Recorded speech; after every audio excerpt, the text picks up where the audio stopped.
Good evening, everyone. We're getting really slick, guys. We're like 40,000 episodes in, and I feel like it's all coming together finally. Don't speak too soon. No, I've forgotten my intro already. Good evening, everyone. Welcome to tonight's Boys from the Baltic Star. It's a traveller game. I know. We're on Twitch. Bear with me, because I know we're on Twitch. And so you're expecting Dungeons and Dragons. I understand that. I understand it. That's fine. But we're not. We're playing the sci-fi game Traveller. And I know. Sit back, relax a little bit. That's what we're doing. We've been doing it for a while now, and some people might boast and say, "Oh, we're on season 2, episode 3." Like that's longevity. The only reason we're on season we're on season 2 is because we got so bored we needed a break for a few weeks and decided it'd be quite good to stick in a new season. But we're back. We're back with a vengeance, with season 2 and all the excitement that comes with it. Thank you for joining us tonight. We really appreciate it. If you're a regular or a returnee or a first timer, we love you all equally. We have equal love for you all. Please feel free to join in the chat. Please feel free to lurk. Please feel free to do everything in between. We believe in freedom of choice, and you should enjoy the stream as you wish. If you're just here for 5 minutes, that's magic. If you're here for longer, that's magic too. If you've got some points and you feel like joining in, then click on the little imperial icon like Ewan just has. That is breaking the fourth wall. Click on that little sun. Drop your credits. You can't take them with you. That is an imperial decree. You legally can't take them with you. They tax you on your death. But there, see, spend them. We've got things to do. They're generally interactive. Get involved if you wish. I'll drink to that as a classic because it's 1 credit, and anyone can do that if you want to join in. And absolutely, I'll drink to that. Yeah. But yes, so thank you for joining us. We hope you enjoy. Sit back, hang out, chat if you want. Generally, whoever's not heavily involved in role playing at the time will interact as well. So not Ben, because his brain is literally scrambled for the next 2.5 hours. But you and I might do it. Speaking of names and who we are, hello, my name's Luke. I'm in the bottom blue hand corner, as I always am. A pleasure. The blue hand corner. The blue hand corner. In the blue corner, yeah. It is I, Luke. I'm playing Kara and Soraya, who are 2 ladies. I hope you like them. To be honest, I like them. So it'd be nice if you did too. 2 across from me, resplending in front of a Grey Hill Bast banner. An actual Etsy printed Grey Hill Bast, full-sized, quite large, almost human-sized Grey Hill Bast. I was shocked when he placed the order. It's my colleague, my comrade, and my friend Ewan, who plays the floofy Agnar and the sneaky Stefan. How are you doing, Ewan? Very well, thanks, Luke. Very well. All the better now that my Grey Hill has arrived. Not quite in time for the beginning of season 2, but nevertheless, he is here. Resplending. How many candles have you got to set up underneath him at the minute? Have you reached the full dozen? There is the full dozen, though. If the feed cuts out and you start to smell smoke. Luke lives just around the corner from me, so he'll be the first person to know. Then send help. But I hear it's fire retardant. Yeah. I'm not sure that's true. just in case. all the top quality things are, of course. Can we do a? I know Ben's got a duck, but I think we'll do a comrade's fist bump.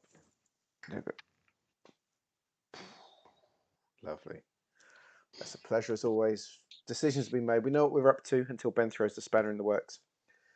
Speaking of Ben, like a thorn between roses, the man who spends 24 hours a day in the Twin Peaks dream sequence, the smartest man in any room he enters, the man who has served on ships, who has bobbed up and down on buoys. It is oh dear. When It did that is. become a thing? Damn it! Tonight it is. It is what we call in Traveller our referee. It is our GM, our referee. It's Ben. Good evening, Ben. How are you? Good, thank you. Very good. Good. How's your week been? Has it been full of knowledge? Yes, I think I learned a few things. A few of them quite recently, it turns out. About your military history, in fact.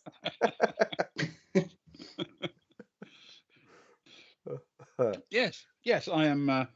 Yes, I'm. I think prepared, because this could turn out to be quite a pivotal episode. So I think I'm prepared for everything. Don't say that. I was hoping for a really chilled one. You sure that isn't what we did last time? Oh, we did actually do a chilled episode. The shopping episode. Can't we have two chilled episodes in a row? I'm sure that's not in the rules that we can't. Let me just double check. No, we're allowed 3 chilled episodes in a row, apparently. Okay. Baltic style policy states.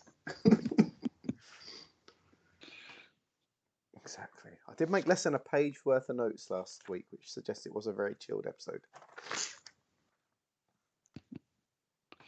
Go on. Lead us on our unchilled ways then, Ben. Mix it up. Okay. Stress us out, upset us. Absolutely. So, on Dilub Rou, the travellers have spent some time exploring Azurport, one of the major towns.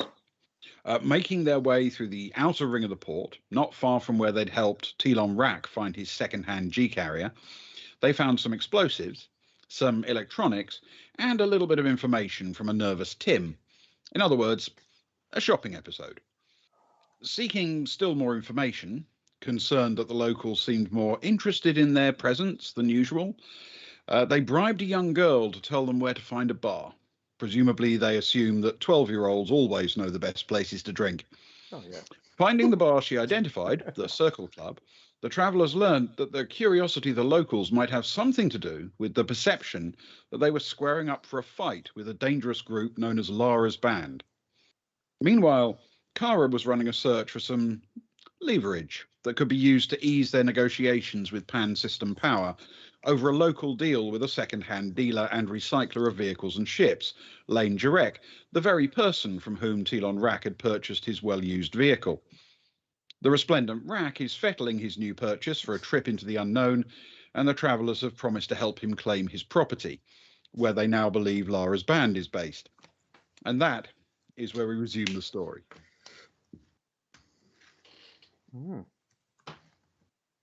So, Is No, it fettling? isn't. It's not. Okay, that's good. That's good to know. I like to be sure about these things. Sometimes the way you say them, Ben, they just It could go sound either that way anyway. It's the way I say them. It could be any word.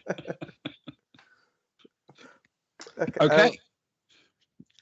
Are we going to take on just up? I guess it's a good place to pick up just after we finish drinking poor old Agnar's cheap whiskey, and we'll roll out. By this point, it's early evening, isn't it? If I remember correctly, Ben, is that correct? Am I right? It's not too far into the evening. It's, I suppose you'd say, late afternoon, I would guess. Okay. So we're going to roll out after a few happy drinks, with the knowledge of Lara's Band ringing in our ears, as Soraya will turn to Stefan and say, I was happy to spend the whole evening in there, and there you are looking to do some serious stuff with the Travellers' Aid Society. It better be worth it, my friend. If you want, I mean, it's going to take me 5 minutes. I can meet you back here. You get a round in. No, By the time you no. finish that round, No. I'll be back. You've broken my juju now. It's done. It's done. The spell is broken. I've walked out into the acrid, unbreathable air of Dilub Rou, and I've sobered up very quickly. Or you could always find the next bar and meet me there. I mean, I'm going to pop in. You guys can wait outside. It's not going to take me long. I can't drop out. I can't drop 100 credits. It doesn't seem like a 3-person job, if I'm honest. And they'll wave a little package and I can't give 100. Can't give 100 credits to every 12-year-old girl I pass to find out what bars there are. It's an expensive way of drinking. That is an expensive way of drinking, yes. Come on, we'll go with you. It'll be nice to see what the TAS are doing around in these parts. Well, let's head off then and see if we can figure out where we're going, I guess. Cool. Okay, so where are you heading off to first? We're going to the TAS, the Travelers Yeah. Aid Society, for you non-knowledgeable people. I didn't know it was a thing until recently either. So you make your way across the through the rambling outskirts of the ring outside the city, and then across the fairly open landing pad of the downport, and pitch your way inside into the main domes, noting immediately the slight change in the light more than anything else, because after all you're wearing breathing masks and things of that nature. Inside, of course, you can take the masks off and feel a little bit more comfortable. And in these central domes, the city is not immaculate, but it's pretty well presented. And the dome that was directly facing you at that point is, in fact, the one that contains the TAS, which has its offices over literally to one side of the entryway and airlock.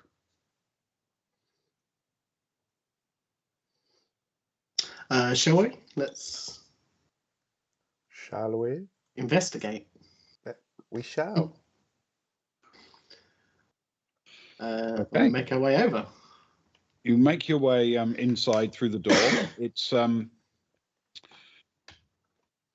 not the busiest you've ever seen a TAS. In fact, the back of the building, which is visible largely from the front around a sort of reception desk area, which actually handles most of the business of the TAS. At the back, there are tables and chairs where people who work in transport or who are exploring their way across the galaxy can meet and find work and find shipping and what have you.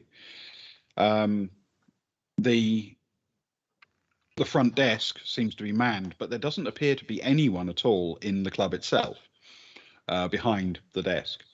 There are therefore only two people visible, a slightly harassed person standing behind a counter who is talking to someone standing in front of the counter, a fairly young woman dressed in the habits of a nun.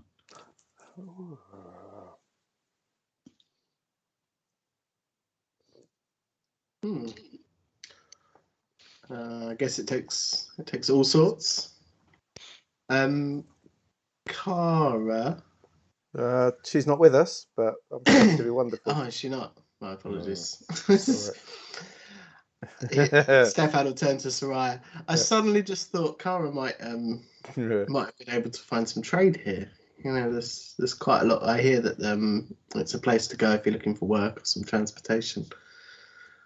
It wouldn't surprise me if somebody was after, a couple of tons of fish or whatever else we've got on the ship at this moment. Well, we do have some tons of fish. If people are indeed, I know that much. I believe we've got about 90 tons of fish, in fact. So there's definitely fish. If people want fish, we have fish. Well, maybe we should just leave it to her. If fish is what people need, we have fish. Yeah, probably enough for the whole city, actually. Yes. So you sort of joining the queue behind the nun? Yeah, I'm just going to go queue up, I guess. Okay. Come along if you want, or Let's get involved. have a look around, see if there's a jobs notice board. Like they have in those old computer games. Oh, I tell you what, that is what Soraya will, because what Stefan said about the potential of trade abilities, although Soraya herself doesn't have the ability to check because she doesn't have what's the skill? It's the broker. She doesn't have broker skill. But if there's any adverts or anything or people floating around, that might be worth checking out if I can. Yeah, absolutely. Is Soraya a member of the TAS? I feel right that she spent, and we can retcon because retcon is a beautiful thing, and all the best TV series do it. She Yeah. spent from the age of 22 to 34, so 12, 13 years she spent as a scout.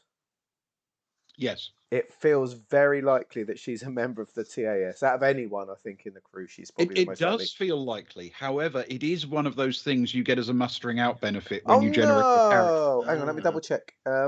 So she might if be- it's on her character sheet, Oh, I she's didn't an know it was a actual member. mustering. Oh, hang on a check.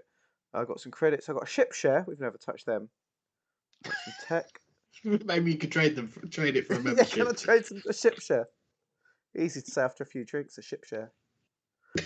No, she's not. Hang on, let me check if Cara is. Oh, Cara's got no. Cara did nothing. Oh no, that's a new book. No, she's not an actual paid up member. She knows them, but she's not a member. Right. If she's not a member, then she won't be welcome into the club area where such things are done, Oh no. except at the invitation of a member. Oh, we've got no members. How hard is it to become a member? It's not like being a part of the Masons, is it? I don't have to like know someone. Can you just drop some credits? Yeah. Can we buy our way in? No, it's one of those things where you need to be invited in by an existing member. Oh no. And because they have to check that you're a person of good character. People who come to do business with the TAS rely on their membership being highly ethical people. Like, why would they not think that was the case with us? We exude good and honourableness. I mean, that's definitely one way of putting it. Yes. Agnar will say we could hang around outside the members area and threaten people to invite us in. That'll get us in. Good and honourable members. Oh yeah, if one person dies, do we get to replace them? Is it like one in, last one out, first one in? It's really a bigger organization than that. Nah, but some characters end up with TAS membership as one of their mustering out benefits. God, that's a good benefit. And it can lead to lots of doors opening for you for all sorts of things. However, you guys have always gone a bit off book anyway.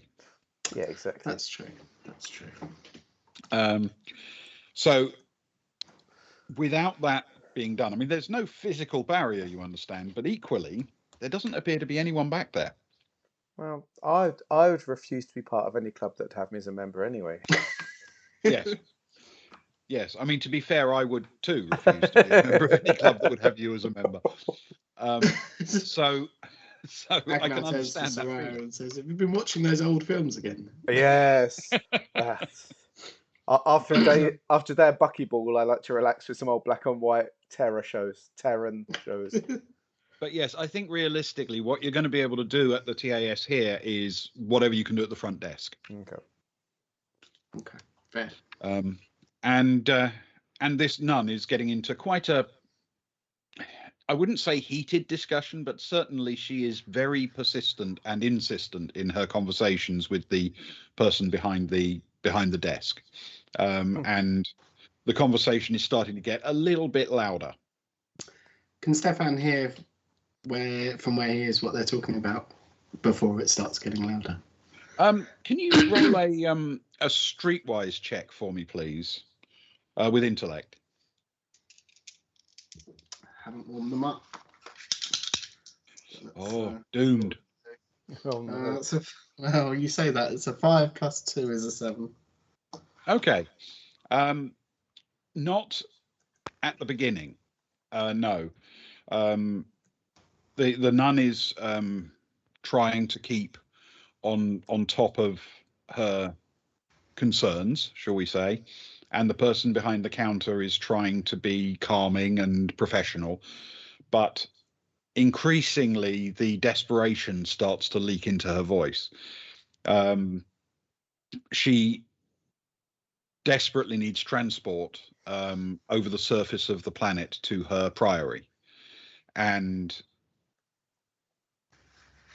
it's not just that the the person at the desk doesn't feel confident letting her into the club to sort of put up her own notices and requests. He doesn't seem willing to help help her in any way. He just keeps saying he can't do that. It's not something that they do here. There's no way they can handle that because all of their people, generally speaking, come and go on spaceships, and even when they do have people who are willing to go, there's just no practicality for it. It doesn't quite ring true to you. It's like he's being a bit evasive or a bit negative.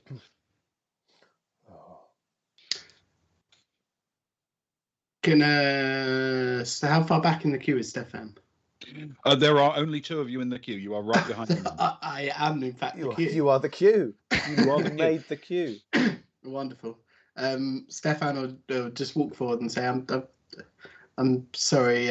Sorry to interrupt, but I hear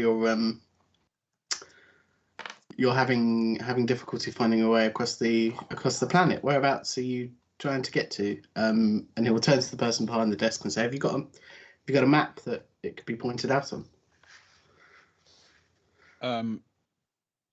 The nun turns to you and says, "The Priory of Panunzio, in Cars." Oh God, spelling. We're Panunzio is exactly as you think. Panunzio. Panuzio, yeah. Unzio. Unzio. That's clearly not what I expected then. Yeah. Let me get my rubber in the shape of Cyprus out. Okay. Yeah. Oh, that's excellent. Cars is spelt Carse.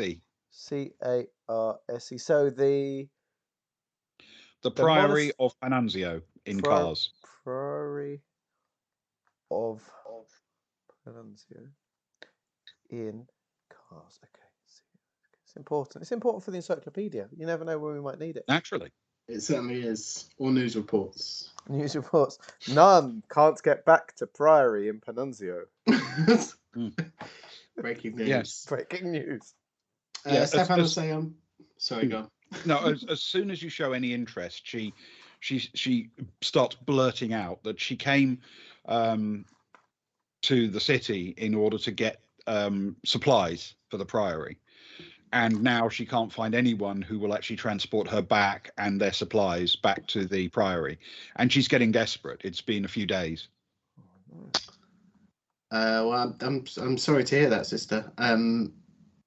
We're not, in fact. I'm certainly not, in fact, a local, and I don't know my way around the planet much at all.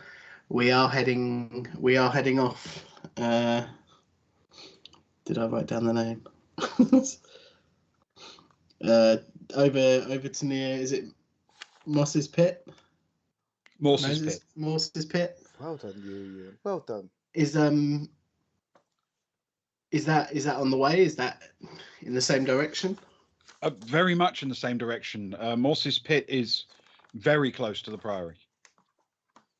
I've a little business to sort out here, but perhaps my 2 friends, colleagues over there, if you wanted to talk to them, they might be able to arrange some form of help. Maybe. I can't promise anything.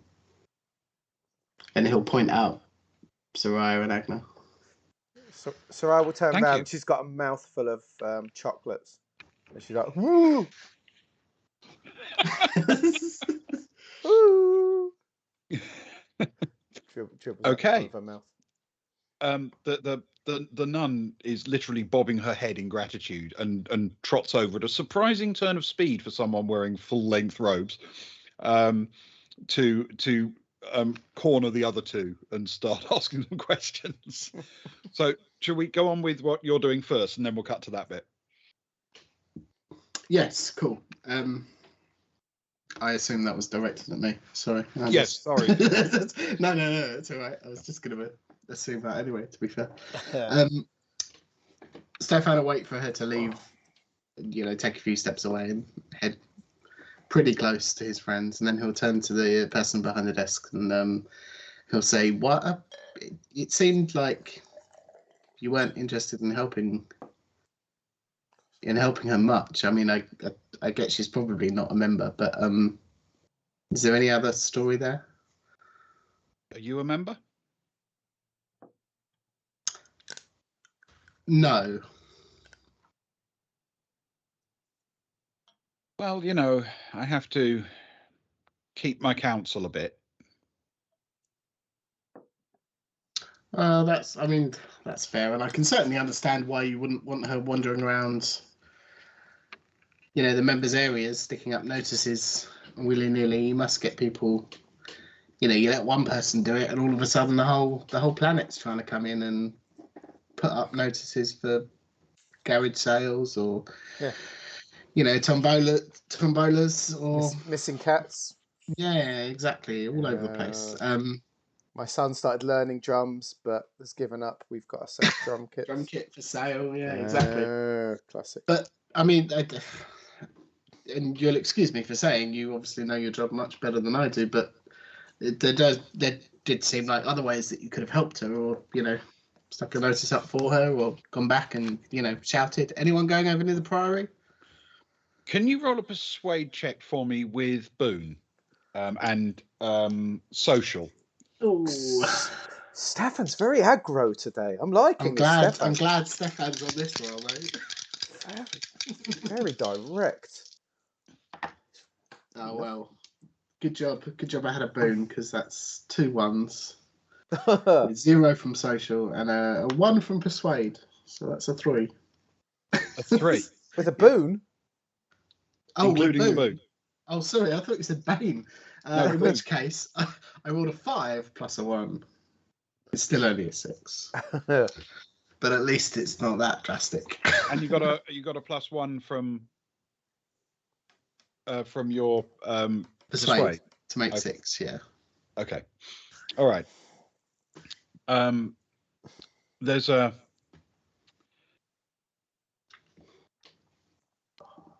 sort of sense the guy's being very careful with his words, and then he says,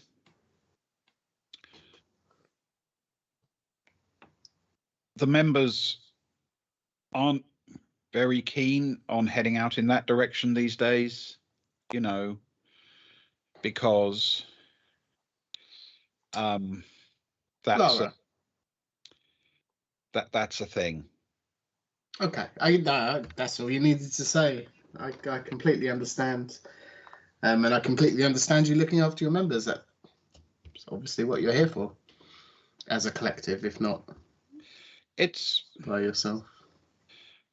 It's not as if it pays. Certainly not enough to run that kind of gauntlet. Yeah, certainly. Anyway, sorry, I digress. I popped in here for a quick job. I need a parcel sent away. Yeah, that I can help with. And he'll pull something out of a little messenger bag type thing he has and put it on the desk. This I need sent to Austin, please. Okay. All right. So, first things first, how big is it? Well, it's and he'll pop it on the desk. But for Ben's purposes, it's the the book that he picked up on Earth Park with the pressed flowers inside. Oh, yes, wow! It's that wrapped in a couple of stolen bits of Agnar's headed paper with the word Agnar Arnson crossed out in pen really scruffily, tied up with a bit of string, and inside it just says regards, Stefan. Okay. All right. So did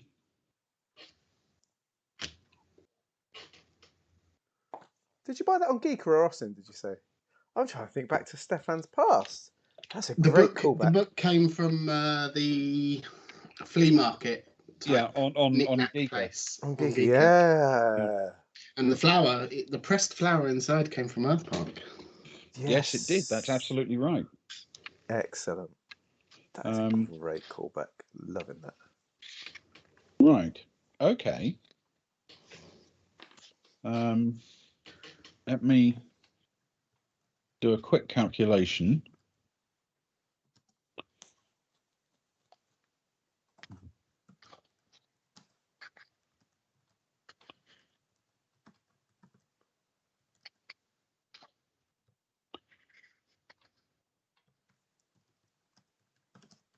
Okay, there we go. All right, can you roll 2d6 for me, and add your broker skill if you have it. If not, your persuade skill. Yeah. If you're adding broker, you can have this with +2. I will not be adding broker. You'll be taking it away. That is a 4 + 1 from persuade is a 5. My rolls tonight. Okay. Yeah, it started very cold. Get those dice warmed up, man. I lent you that mat you got me. 2, 3. Okay. The transit cost for it, and it will be delivered with the next ship that happens to be going in that direction, that's willing to carry cargo, obviously. The transit cost will be 111 credits. Oh, that's actually less than I expected. Thank you very much. That's sounds like a bargain. I shall pay you 111 credits. Is it individually addressed? I assume it is. Yes, it is indeed. It's addressed to Sil Salva for Ben's purposes. Good. Yep. Yes, again scribbled on the outside or the back of the headed paper. Yep. Good stuff. Yeah. Okay. That's good. Lovely. All right. Does that complete your job at the desk, or do you need anything more? No, it does. Thank you very much for your help. It's been a lovely experience. Thank you. Okay. Good day. So we will cut briefly to the nun rapidly approaching the other two. And she walks up and says, "Is it true? Can you help me get these supplies to the priory?" Well, it's bad luck not to help a nun. I'm surprised that the TAS have not helped you at all. We've I overheard what my friend was saying, and we are heading in that direction. We don't own the craft ourselves, but a very resplendent friend of ours is taking us over, and if it's on the way, unless if by supplies you're meaning a few carrier bags of shopping and not like 30 tons of gear, then I can't see any reason why he wouldn't. It's 2 boxes, but I mean they're not enormous. Like, what's your order? What order you belong to? Like, I'm taking her at face value to a point, but because we know we're flying into a zone that is full of these cowboyish kind of bandito outlaws, I just want to poke around the edges, if that makes sense. Sarah is quite respectful of such orders. She's been around enough planets to know when there's time to sort of give people some respect. But yeah, so what do you belong to? Just asking those sort of questions that someone should be able to reel off quickly. I'm one of the Petalan sisters. The priory is one of the more remote of our facilities, but it's quite well known. Are there only 2 boxes? Will that keep everyone there going for long enough? We're not as large an order as we used to be. Is there a reason for the shrinkage? Things have become difficult recently, and It's only a matter of months ago that I would have had no difficulty at all finding someone here to transport me and our supplies to the Priory. Things have changed recently and swiftly. So Ra will sort of whisper, you mean Lara's band? Yes, I believe that's what they're called. Have they been harassing you at all in the Priory? Not directly, but as a Priory, we need donations from people who come to visit us to keep ourselves going and to keep our mission going. And visitors don't really come very much anymore. And it's difficult because the land out there is so much more dangerous now.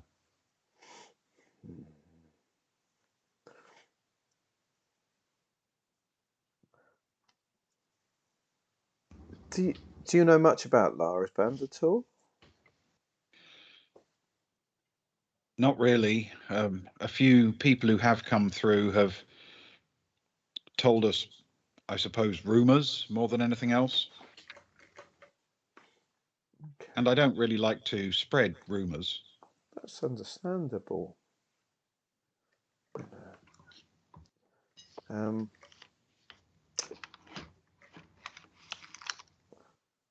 I think I would need to speak to our friend, but I can't see any reason why we can't squeeze you and a couple of boxes on.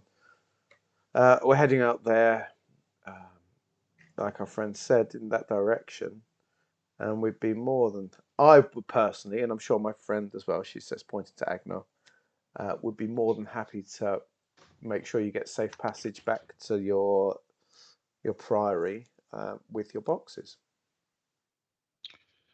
Thank you. That's so very kind. I'm afraid there's not a great deal I can pay you for the service, but what we have, we'll be able to give you when we reach our destination. If just remember us in your evening prayers.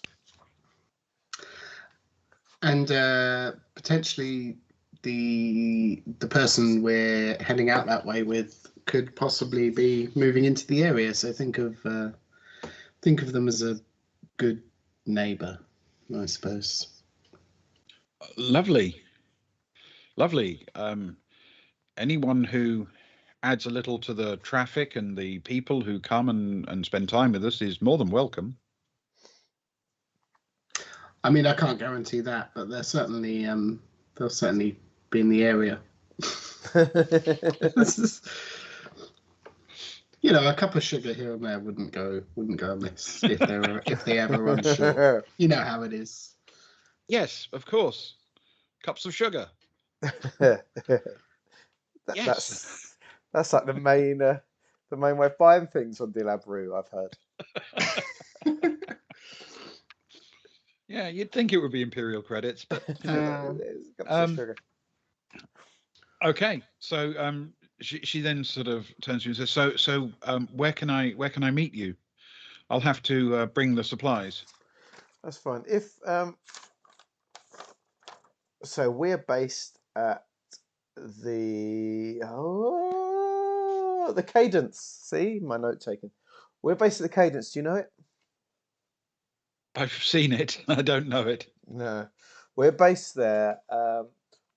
We've got a ship that is part sort of just outside there, so around one of the main domes. You must have some contact details though. You must have a number or something we can contact. If you can get to there for sort of, it's evening now. I'd imagine we need to contact. If we can, we need to contact our resplendent friend. And if you sort of start heading in that direction anyway, if you've got nowhere else to be, we can work out a time that we're going to be heading off. We ourselves are currently uncertain. Yes, of course. She hands you her contact details, electronically speaking, fires them across. and says, "Just let me know where to come and bring the supplies with me, and I'll be there." What's her name? What's your name, my dear? Sister Sayon, How are we spelling Sayon? Sayon. Sister Sayon. Now that's how you would have expected. That's exactly.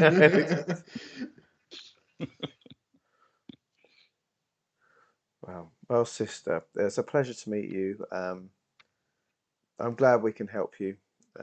Stay safe, and we'll be in touch in the coming hours to get you back to your priory. Excellent, excellent. Thank you. You're more than welcome. She bustles off. Okay. Cool.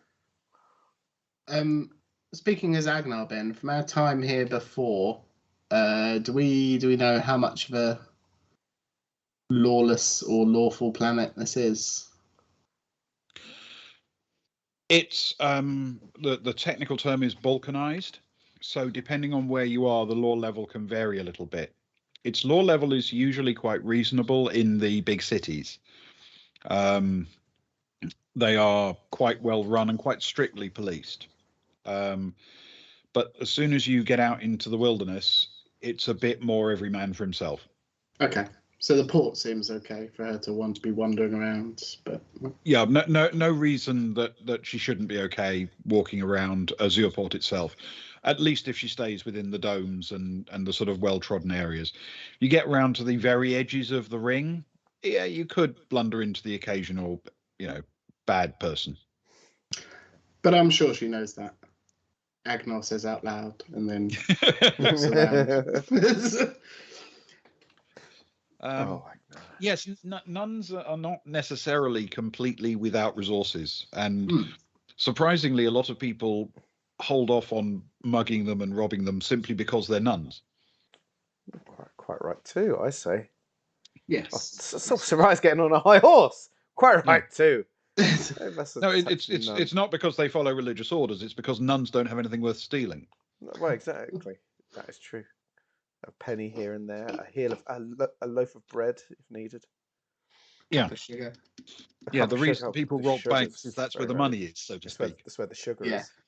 Yeah. The sweet okay, cool. sugar.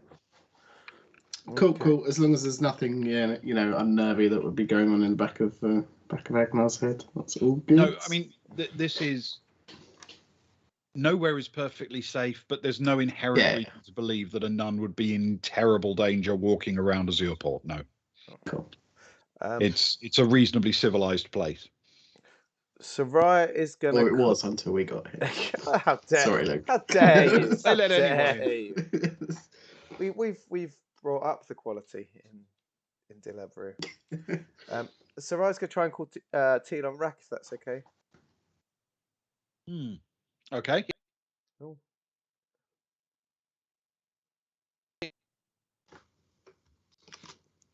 My internet did that. Sorry, I'm back. Am I here? My internet did that. Hello, my internet did that funny little thing. Sorry, it does that every now and again. We're back. Yeah. It's okay. Pass that thing. No, the other one. That one.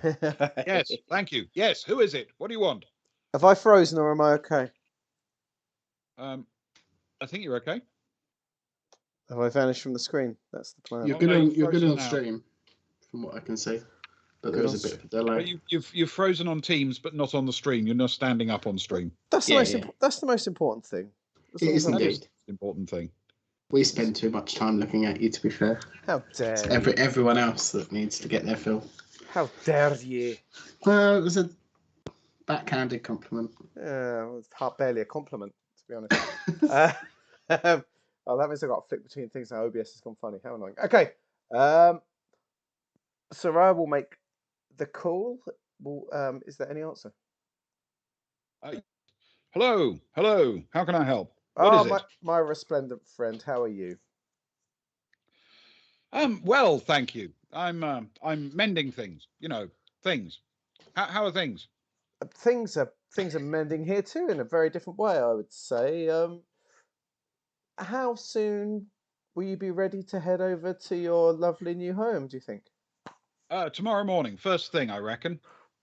Okay. we've decided that we are up for heading over with you first thing tomorrow morning, Yeah, good.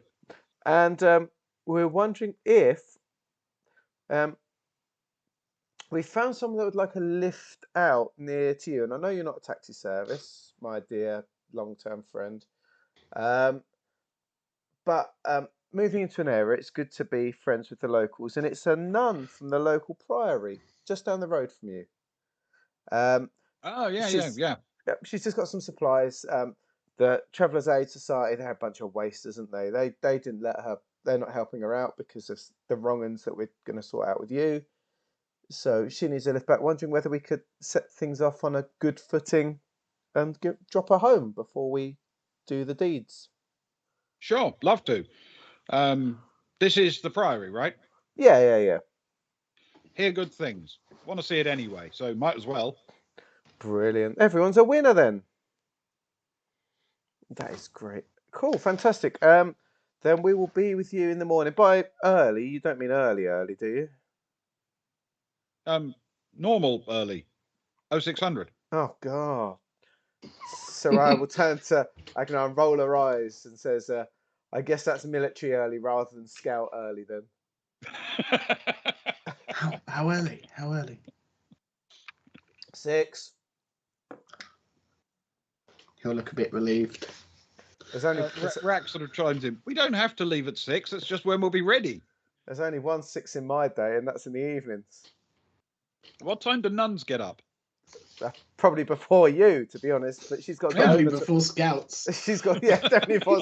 If there's an order, I think it goes nuns, military, scouts, artists. I think in that kind of order.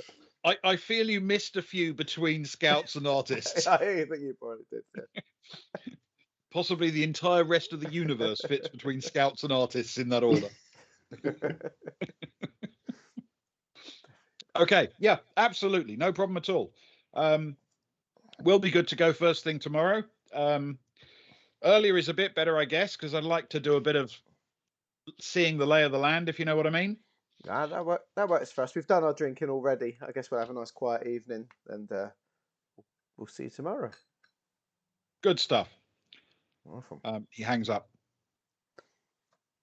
So we'll call over to Stefan and sort of say, 6 o'clock tomorrow, mate. 6 o'clock. Oh. Okay. You'll have to get those cucumbers under your eyes earlier. We better head off now then. Give or take. if I'm going to get my 11 hours, we need to be going to bed soon, mate. To be honest. Cool. Yeah, if you want your 11 hours, that's true. Yeah. Exactly. Right, let's head back to the main dome then, and let's. You don't have anything else you want to do you, Stefan or Agnar? Agnar will say, no, I was just coming along for the walk. All right. How was the whiskey, by the way, Agnar? You got it out of your taste yet? Ask me later. Okay. We can get you some mouthwash on the way back if you want. That might be preferable to more whiskey. Oh, it's been ruined. As they walk back, can we check in on Kara's search to fulfill their yes, trip indeed. back? Okay. Now, Cool. I actually worked out what she found last time, but we never got back to it. So here is the information that she has been able to find. Okay. For our purposes. I say that. I cannot for the life of me actually find it, of course, but there you go. Where are we? We'll take your word for it. Here we go. Yeah. So Pan System Power has she was sort of poking around largely public information, but trying to do a bit of cleverness to see if she could spot anything that stood out. Yeah. She has identified 3 names, but she's narrowed them down realistically to just one who is the most likely to approach, Okay. using her cunningness. There is a Dilub Rou local who works for Pan System Power who might have a bit more sympathy or connection with the planet itself, rather than being an import who's just there because it's where they've been sent. Now, his name is Jerem Naris. Spellings, please. Jerem. Jerem. Yep, Jerem. Narese. Narese. Did you say? Yes, Jerem Naris. Jerem Naris. Okay. He's the local Dilub Rou manager of the Pan System Power unit. Okay. And the other thing she's been able to identify is that PSP is mostly known for doing commodity upgrades and replacements for main ships' power generation systems. However, reading between the lines, she reckons they are increasingly looking to get into military kit. And there is a fighting chance that the reason they've got this remote facility out in the middle of nowhere on Dilub Rou is that they're doing some slightly more confidential stuff there. And that is, well, that's her assessment anyway, that it's likely they're doing some new development of military style kit. I mean, it'll still be ship power systems, you understand. It's not like they're building nukes, but you get the point. It would be military contracts rather than civilian ones. Yeah. Got you. I think I've got that written down. God, my hand hurts now. It's like taking dictation at school, that. Upgrades for main ship power upgrades. Looking to get into military tech. Dilub Rou maybe for the research of military tech and the contracts therewith. Okay, that's good. That's good to know. Good, thank you. Good searching. Well done, Cara. Take the rest of the day off. That was a good job. Well, it wasn't a bad roll, to be honest. No, it wasn't all right, isn't it? Well, when you're rolling with a +4, it's hard to roll too bad. Well, when you get a good roll, you get good information. What can I tell you? Exactly. Who'd have thought? Who would have thunk it? Unlike Stefan trying to talk to the TAS guy rolling 3s. Dear, oh dear, Stefan. It's usually when you roll a 3, one of your NPCs dies. That is true. Only if Sarai's trying to bandage him. Yeah. Yes. Okay. So you're heading off to the hotel, are you? To the your suite? Yeah, I think so. Yeah. We can have a little snoozy. We've got enough. We can spread everyone around. It's 4 people per suite, isn't it? It's 2 and 2. Yes. Yes. Each of the suites essentially is 2 twin rooms plus a living room. Cool. How many we took 3 suites. That's good. Yes, you took 3 because you've got a boatload of NPCs with you. 3, 4, 5, 6, 7. It's 12. There's literally 12 of us. Well, Kat's not with us yet, so there's 11 of us at the minute. Yeah. Stefan and Soraya will probably stay together, probably in the same area as Agnar. But as is tradition, Cara will tend to sleep in a room with either Rose or Zoe. Okay. So. Yeah, I think it's actually quite logical that Cara, Rose, and Zoe will probably take a suite for them and keep a bed for Kat when she turns up. Yeah, I like that, because then you've got Sammy and Freya can go in one with like Johnny and either Gerg or Rick, depending on who Agnar doesn't have. I guess it makes some sense here. Stefan will just say as we're discussing rooms to say, speaking of Kat, does anyone want to send her a message and tell her that we're out at 6 o'clock tomorrow morning? Would that be a good warning? You know, she likes a party. Yeah, well, we're not partying tonight. As they walk back, Sarah would just ping a text over saying, hey, hope everything's going well, sending off your old boss. Thank you for dropping everything off. We're having a lovely time. Weather's good. We're going back to hotel now. Here's the address. We're up at 6 tomorrow to go and kill some wrong-uns. We'll see if we see you. If not, we'll see you soon. Take care. Bye. It's a few minutes later, you get a message back saying, yeah, bit awkward, but it's all going well enough. And that's not a time I do. No. Me neither. Me neither. Don't worry. I'm being dragged out tomorrow, quite frankly. It's important to put down firm lines with your new employer. It absolutely No, that's not going to happen. Sorry. No. Yeah. I'm not psychologically equipped for starts like that. But yeah. She's our pilot, so basically we're not flying anywhere in the morning till about 10:30. If ever we need to go anywhere, she'll roll in. She does have mad piloting skills, though, from what we've seen. You can see her rolling in with her hangover sunglasses and a coffee and just pinging off in like a perfect, embarrassingly good trajectory. I mean, I must confess, part of that was down to a couple of really good rolls when you first met her, but she is pretty solidly skilled. Even without those rolls, she's maverick. It certainly did the job. That's why we love her. That's why we love her. Yeah. Sarah will turn to Agnar. Agnar, who are you taking? Do you fancy Gerg? Do you fancy old boy Rick? What are you thinking? Who are we getting in with us then?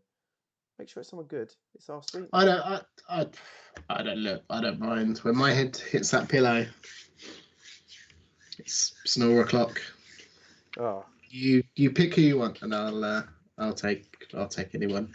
We'll take Rick. I think Agnar's. Don't tell him that though. We've been in a room with. Yeah, we'll take anyone. We'll take you. I think Rick's been in a room with Agnar before. So we'll have Sarah, Stefan, Agnar, and Rick. What a lovely little room that is. And then the girly room, and then the Cress, Freya, and Gerg room. Lovely. It's all good. Lovely. Okay. Yeah. All excellent. So it's important. You all make your way to your rooms and settle down for the night. And you can wake up at whatever time you want and let Rack know you're ready to go.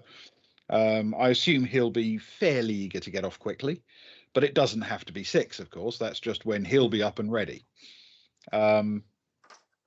So what sort of time are you going to contact him and say we're ready? Realistically, Agnar, you're going to be the first up. So what time do you want to do it? Well, if Rack said 6 o'clock, Agnar will probably set his alarm for 5. Yes. Get ready. Make sure he's ready to go, and then probably be pacing around the shared part of the twin double. He'll be pacing around the rec room, sort of like wondering where everybody else is. He'll maybe give it 10 minutes before he starts banging on the other door. Yeah. Okay. So effectively, the party hasn't had a heavy night and gets up pretty promptly. Fair enough. That still means Kara's still wearing her sunglasses, looking very miserable. Her hood is up over her head, like the drawstrings are pulled quite tight, so you can just see her sunglasses and nose. She's carrying it basically. She can just see the world through a tunnel. That's all there. That's it. That's all you're getting out of her until we get there, at least. Yeah, Agnar will say, "Don't worry, you can sleep on the transport." Yeah, I'm sure. I will be sleeping on the transport. Yeah. Good stuff. How many were we thinking about taking? I think we had the discussion a little while back about how many it could take and what we were thinking about. Ben, do you remember? Yes. Do we remember? Was it 6 of us? Well, the craft itself can take more than that if needed for short hops. Yeah. Let me actually check the stats on it if I can can spot it. Hang on a second. Since us, Sorry, let me just grab the door. the cats, Her Majesty, cats. Her Majesty, the Queens and Kings.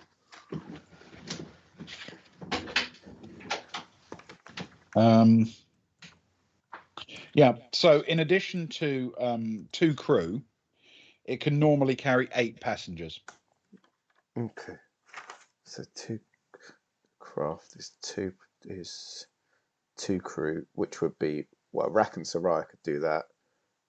2 crew plus 8. Yeah. So that would be And 10. presumably Amelia Jax will be there as well. Oh yeah, of course. So we've got. So that'd be those 2, wouldn't it? So it'd be Rack, Jax, the nun. So the most we can take is 3 others. Should we just take another couple, Ewan? Should we ask a couple? Maybe we'll. Who would you like to ask? Well, just bear in mind, last time we took an NPC on a mission with us, we were stuck toasting them for the rest of the rest of our lives. We've done many since then. Be confident. Be confident. Well, no, that is true. That is true. Take someone with skill. Take someone with skills then, and not someone whose main skill is pouring drinks. That's a very good point. Is there anything we think we might come across out there that someone would be particularly well suited for? Like, it's got to be Zoe, right? We've got all the new firearms. She's actually Zoe's got some kit and some skills for combat. Yes. Yeah. So what about the Cresses? So in which case, I'm going with either Sammy because she's got shooting skills, surprisingly, or Johnny because he seems to be the one that's good at. If we need to break into the house in some ways, he's probably the best equipped at getting us in. Yeah, I mean, to be fair, he could probably even maybe just attempt to talk to them, you know? And bear in mind, So you don't necessarily need to fill the thing up. I mean, there's some cargo you got to transport as well, remember? Well, that's why we're thinking about taking... That's why we thought about, instead of taking the full 10, so we got Rack, Jackson the Nun, us 4, that's 7. Take 2 more, and that leaves us space for the gear. So we don't need to over... A couple of NPCs might be nice. Yep. So who would you put with it? I mean... So Zoe and one of the Cresses. It depends which one you and... What do you think? I think Sammy's the better shooter. Johnny strikes me as the better deceiver / breaker-inner. What's our approach? I mean... Does Stefan need somewhere to hide? I'm going to be honest. We need Sammy. Probably going to go pear-shaped anyway, isn't it? If we go under the assumption that things aren't going to go to plan, then you want to take take the shooter. We take the shooter. So we take Sammy. That's old school. We haven't taken Sammy for shooting since that Zombie Planet. I'm happy with taking Sammy. Oh, we go to the old Triple S team like we used to. Ah, that's very true. Stefan, Sarah, and Sammy. I love that team. That's a strong team. Okay. Good stuff. So the 4 PCs, Zoe and Sammy, are setting off into the unknown. Okay. Into the unknown. Into the unknown. Sorry, a bit Frozen 2 for you there. Just enjoying myself. Yes, I mean Gerg's real strength, of course, is that he's a medic. But we've got Agnar for that. That's true. And we've got Soraya as well if we need desperation and we need someone to die. Yes. And if instead of actually surviving it, you want someone to immortalize it, Kara might be the way to go. Exactly. We've got everything we need. We've got someone to save someone, someone to kill someone, and then someone to draw a nice painting of the dead person. Perfect. Quite right. We're sorted. We've got everything we need. We've got all the bases covered. Yeah. Superb. Okay. But I love these NPCs though. Don't want them to die, Ewan. We need to be good. Kara will shoot a look at Agnar. She'll say, "I love these girls. Don't you go letting them down, Agnar. Don't you dare. Don't you dare." These are my home girls. She'll bang her chest with her fist. Look, I'm sure it'll be fine, but if they or if you are worried about it, then we can, nobody has to come. Well, if you're offering to do it yourself, then you're welcome. Well, I mean, some of us have to go.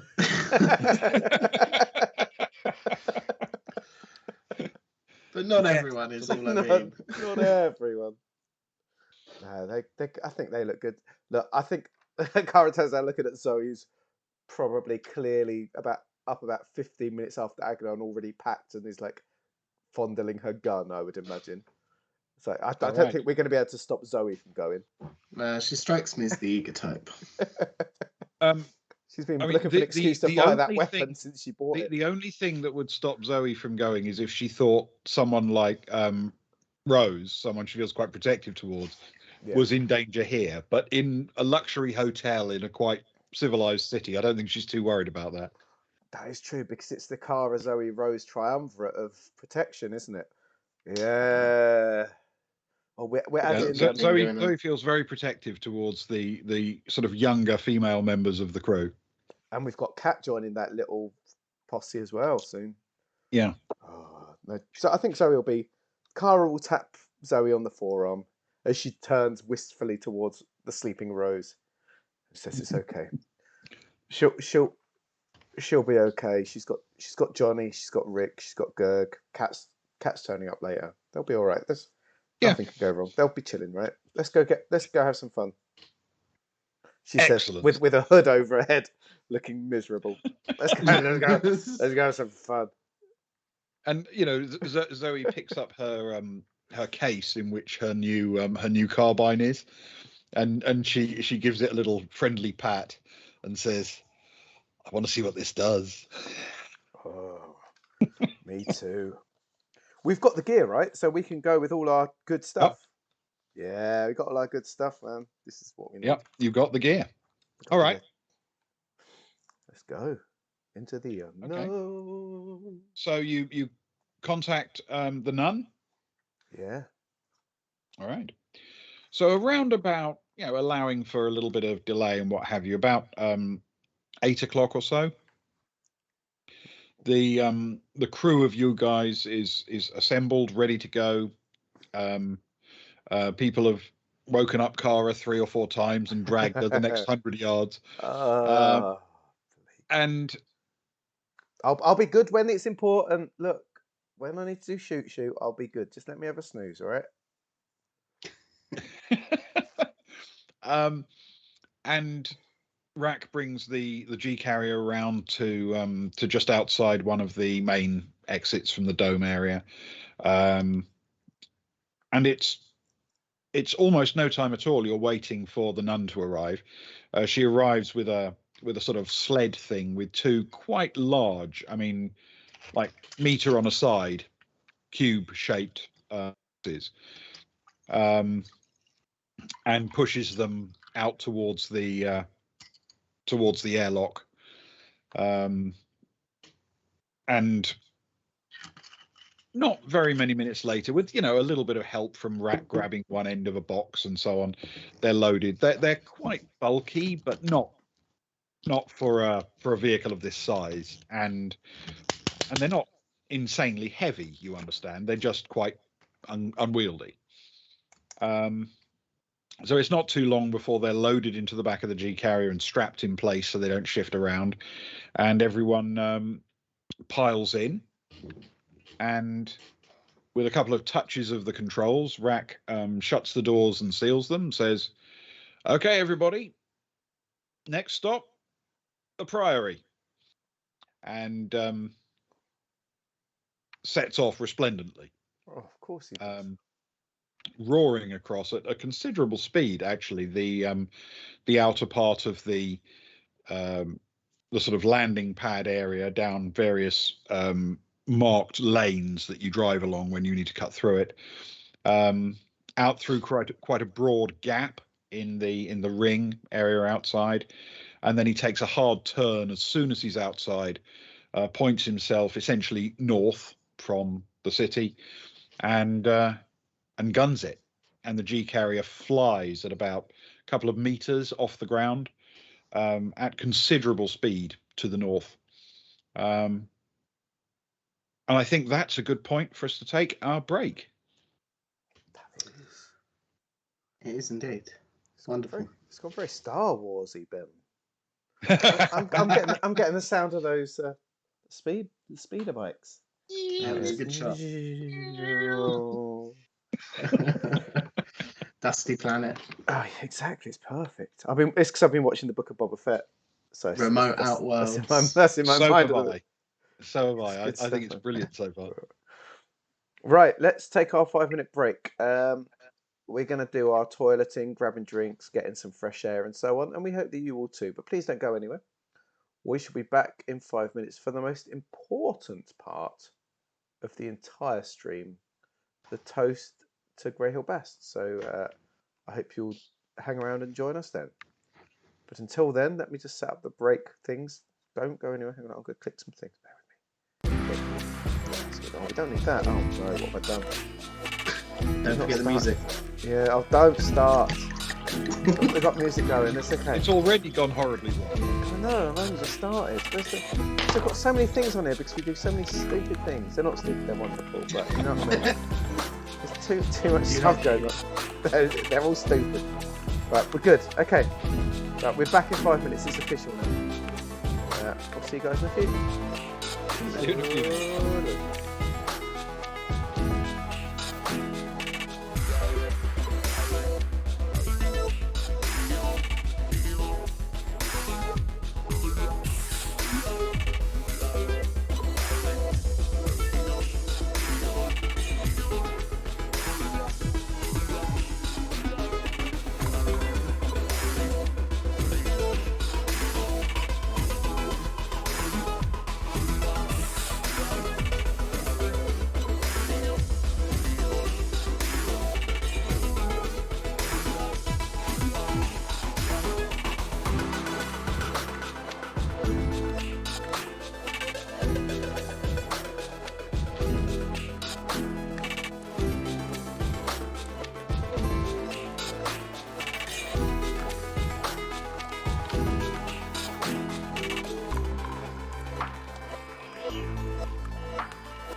Welcome back to the second half of the Boys of the Baltic Star tonight. Welcome. If you've just joined us, welcome. If you've been around for a while, welcome back and thank you for staying. Those on demanders, well done. You've made it. You've made it all this way, and we're very proud of you. Thank you. We'll reward you with some brilliance in the second half. It was amazing second half, just so you know, on demanders. So you will enjoy it. And we're going to kick it off with the best way possible. And for which I'm going to pass to the best person possible to do the best thing possible. It is, of course, the only man that I stand for. It's Ewan. Thanks, Luke.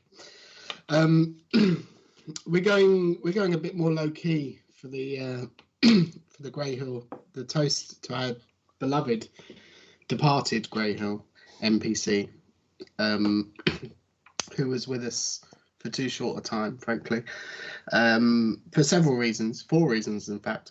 The first one of which is that it lowers the bar. I think Luke mentioned something last week about lowering the bar. It was just too good. It's too good. Well, it was high, but it was pretty high budget last week. The second reason is to make sure that I don't run out of material, because that will happen eventually. The third one was the cease and desist order that the Baltic Star legal team received regarding copyrights. Oh, George Lucas is tenacious. I know. And the fourth and most important reason is out of respect to Grey Hill Bast himself, or the memory of Grey Hill Bast himself, who was an integral member of the crew. He served us drinks. He was wonderful. He was a pleasant person, just the kind of person that you'd want on a starship bar. And without cheapening it any further, though next week might be different, I'd like us all to raise a glass to the late, great Grey Hill Bast. Grey Hill Bast. The late, great Grey Hill Bast.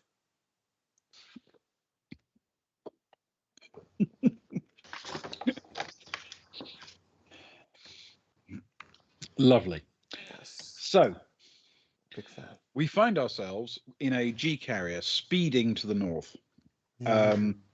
These things are quite fast, especially over the relatively flat terrain of a planet like Dilub Rou. And it isn't very long before you see Rack and Jax peering out through the various viewports and pointing out things of interest. They point sort of to the left a little bit and say, "There it is. There's the place," and start speaking quite openly about routes of approach and how to go in as safely as possible with as few casualties as possible. Though when they say casualties, they're not talking about the Laura's band people, you understand. However, they are sort of not coming all that close to it because they are heading directly towards the Priory.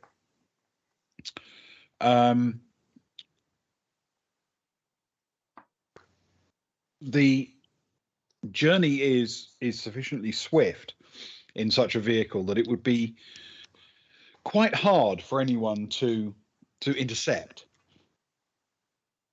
And indeed, it's only an hour or so later that the vehicle makes its way into the shadow of the Priory. The Priory is carved into a mountain, which stands pretty much alone in the center of a flat plain on the surface.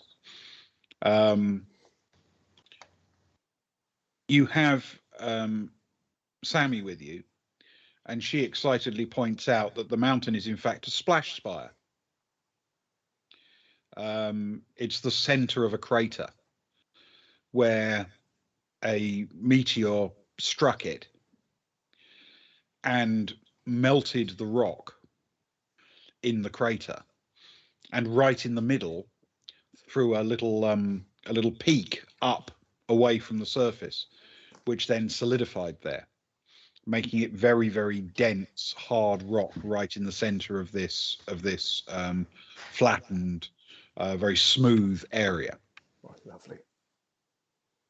The top of the peak is covered with a slightly greenish glazed dome, which the closer you get becomes less and less obvious because you're looking more and more from a lower angle. And as you approach, you see with increasing detail something quite remarkable. The side of the peak facing you has been carved with a number of windows and doors with Gothic architecture, literally carved in the shape of Gothic windows and doors, like pointed arches, and not just the sort of vague shape roughly carved, but right down to the individual fluting on the sides of each of these entryways. And they're cut deep into the rock before you encounter the inevitable airlock doors and things of that nature.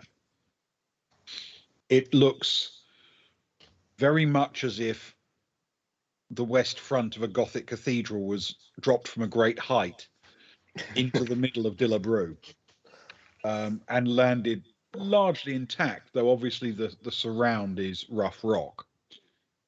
Tilon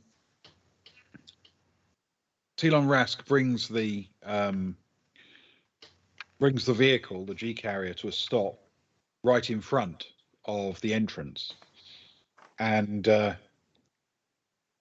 he and Jax hop out and just stare in a considerable amount of wonder at the extent to which this very hard rock must have been cut away largely by hand, presumably using tools, but nonetheless it would have been finished by hand or with very fine detail work. This isn't cut with automated systems. This has been a labor of love for the people who did it.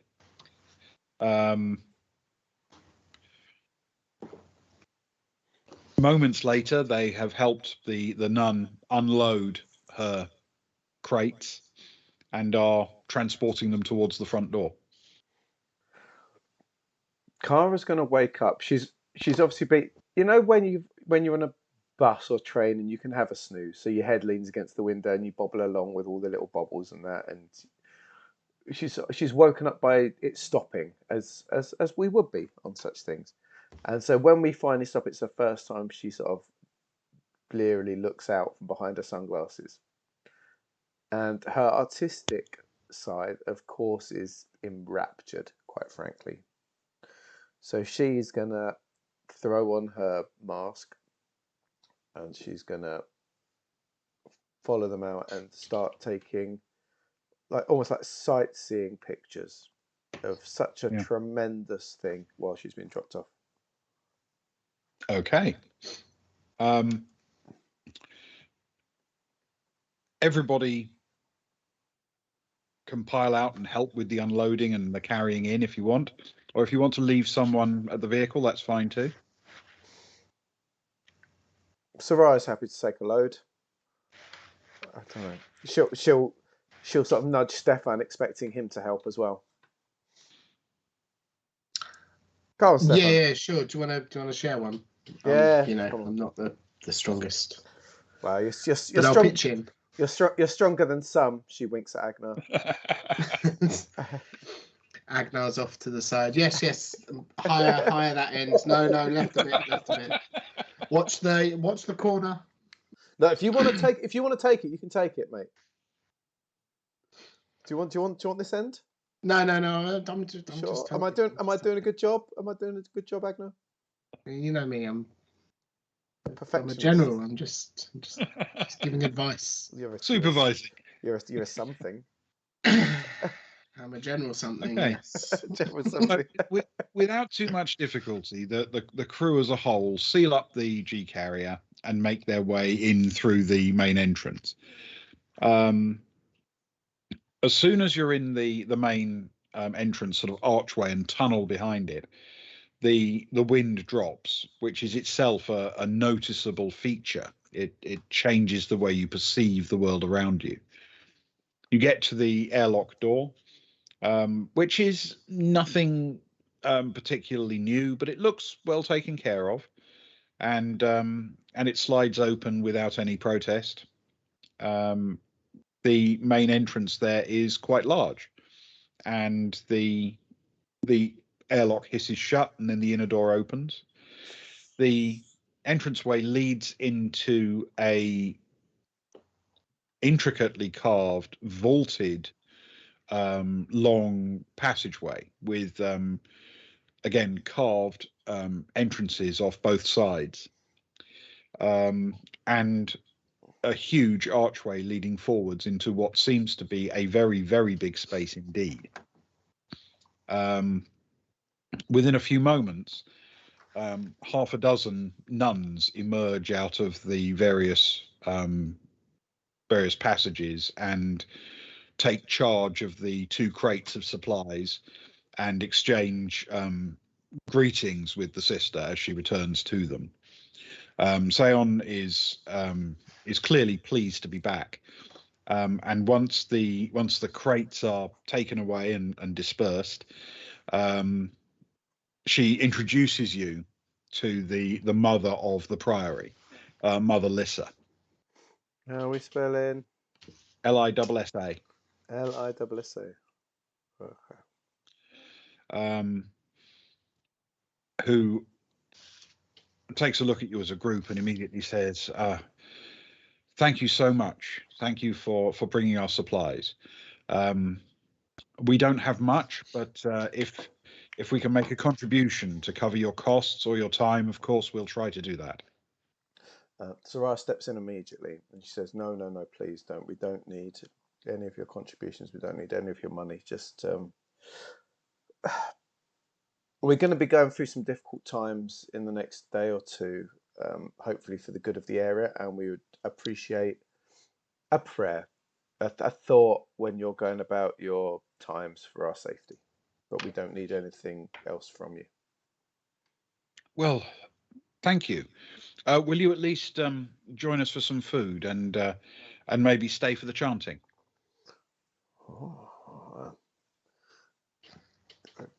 Kara will be very interested by the chanting. Stefan will say, well, it's about brunch time, isn't it? A holy brunch. I'm up for some holy brunch. A holy brunch. You're shown through to their refectory, off to one side of the main entrance hall.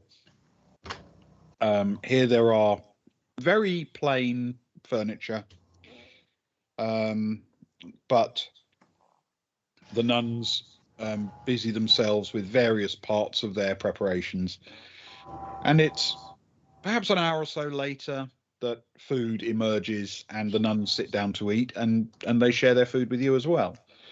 It is extremely good, actually. It isn't complicated and it isn't spicy or particularly interesting, but the ingredients are very fresh. The nuns cheerfully explain that in the dome on top of the building, they grow their own vegetables, and they're very proud of them.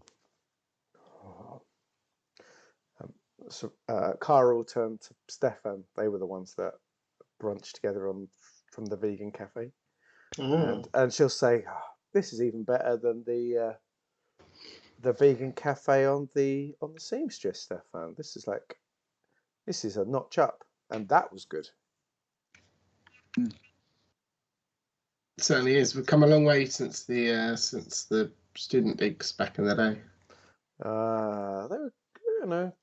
They were, we all have to get through the student digs. We do indeed. I still miss the fried food sometimes. Can Stefan just catch the? He'll try and catch the. I've just written it down, Mother Lissa, and I'll just say, sister, if you don't mind me asking, if you grow all your own vegetables, what are the supplies that you you bring in? We don't grow any of our. We don't have any animals here, so we bring in fresh meat and fish, and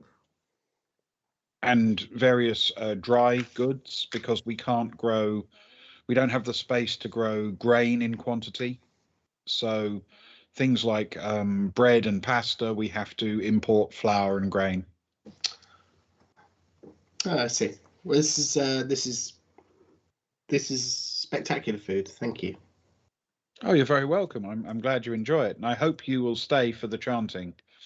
There is a time when there was a time when people came from all across the subsector for it, but we don't see very many people now.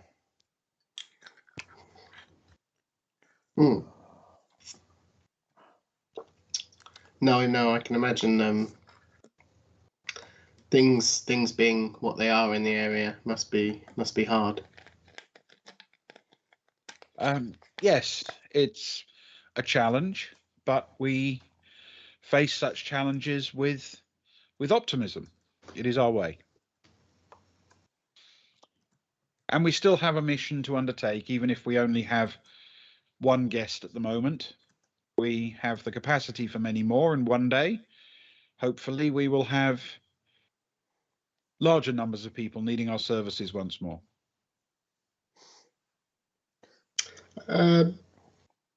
Hopefully, indeed, and he'll raise his glass of what I assume is water or whatever we've been poured. He will. It actually turns out to be your choice of a tea made from various herbs they grow in their garden, or a perfectly adequate wine. Oh, my goodness, a brunch wine. Indeed. Wow. Sarai will be on that. Kara's still. It's still a little bit early for Kara. It's still mid-morning. That's early enough. Stefan will raise his glass of brunch wine. Good brunch wine. Excellent. Here's to many people needing your services in the future. To many visitors. Let me spend my credit. It's a little way through the lunch when their guest, the one person who's actually staying with them at the moment, shuffles into view. He sort of nods in your direction. He doesn't look to be the fittest of humans. He's a bit wounded. There are still signs of stiffness and limping as he walks. But the nuns find him a seat and make sure he's got some food and some tea to go with it. And he settles in to eat his meal, looking around with reasonably alert eyes, and he's clearly being taken care of quite well. And he doesn't want to obviously impose, so he sits at a different table from you guys, but nearby. Kara's going to turn round to him directly and say, "What ails you, my man?" She sort of nods at his limpy leg. Oh, it's a bit of a story. Well, I'll tell you what. I'm going to take your story so seriously. I'm going to remove my sunglasses. Agnar gasps in an audible shock. Such honor. He says, "Well, I'm Garrow. Is my name. Is that as Garro? Garo. Yeah, Short for Garbis Kavarian. Oh, Ben. You know the encyclopedia. I think they're doing it on purpose. How are we spelling this? Or Garbis. Garbis. Yep. Kevar. Kev. Yeah. Arian. Okay, Garbis Cavarian. Lovely. I shall call you Garrow. Garrow is good. As well, I'm a miner. You know, I dig for the more valuable stuff, the small scale things that a guy who doesn't have a lot of money and equipment can get down to. And I've got a little place not far from here, in Swisher. And I was there one evening, minding my own business, and suddenly everything like exploded. It's the only way I can describe it. It just exploded. And anyway, it turns out there'd been a bit of an accident. My little place got hit by a bit of debris from an engine test from Pan System Power.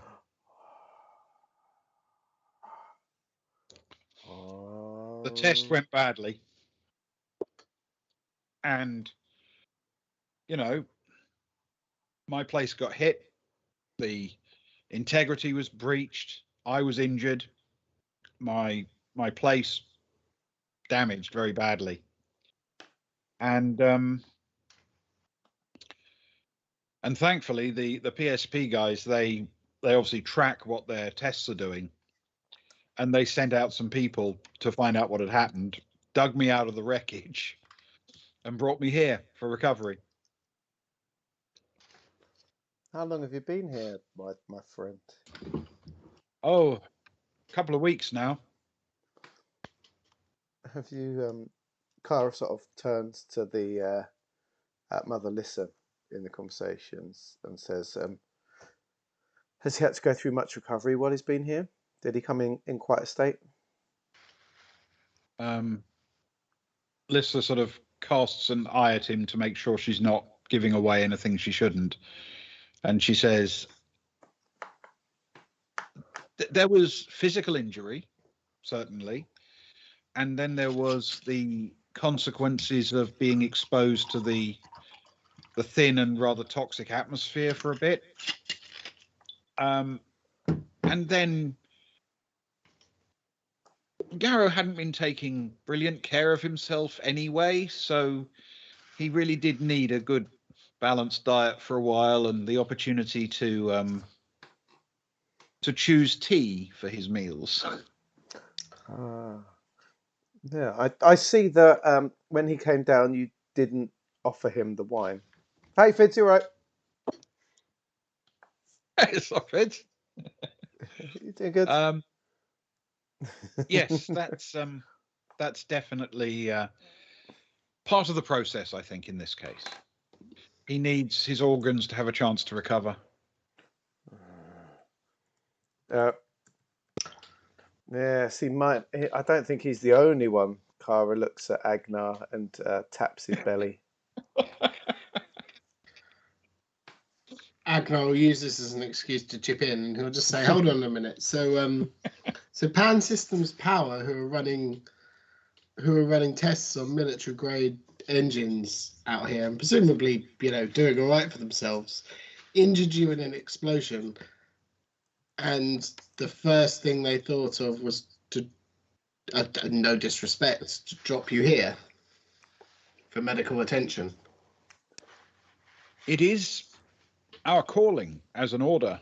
We treat the sick.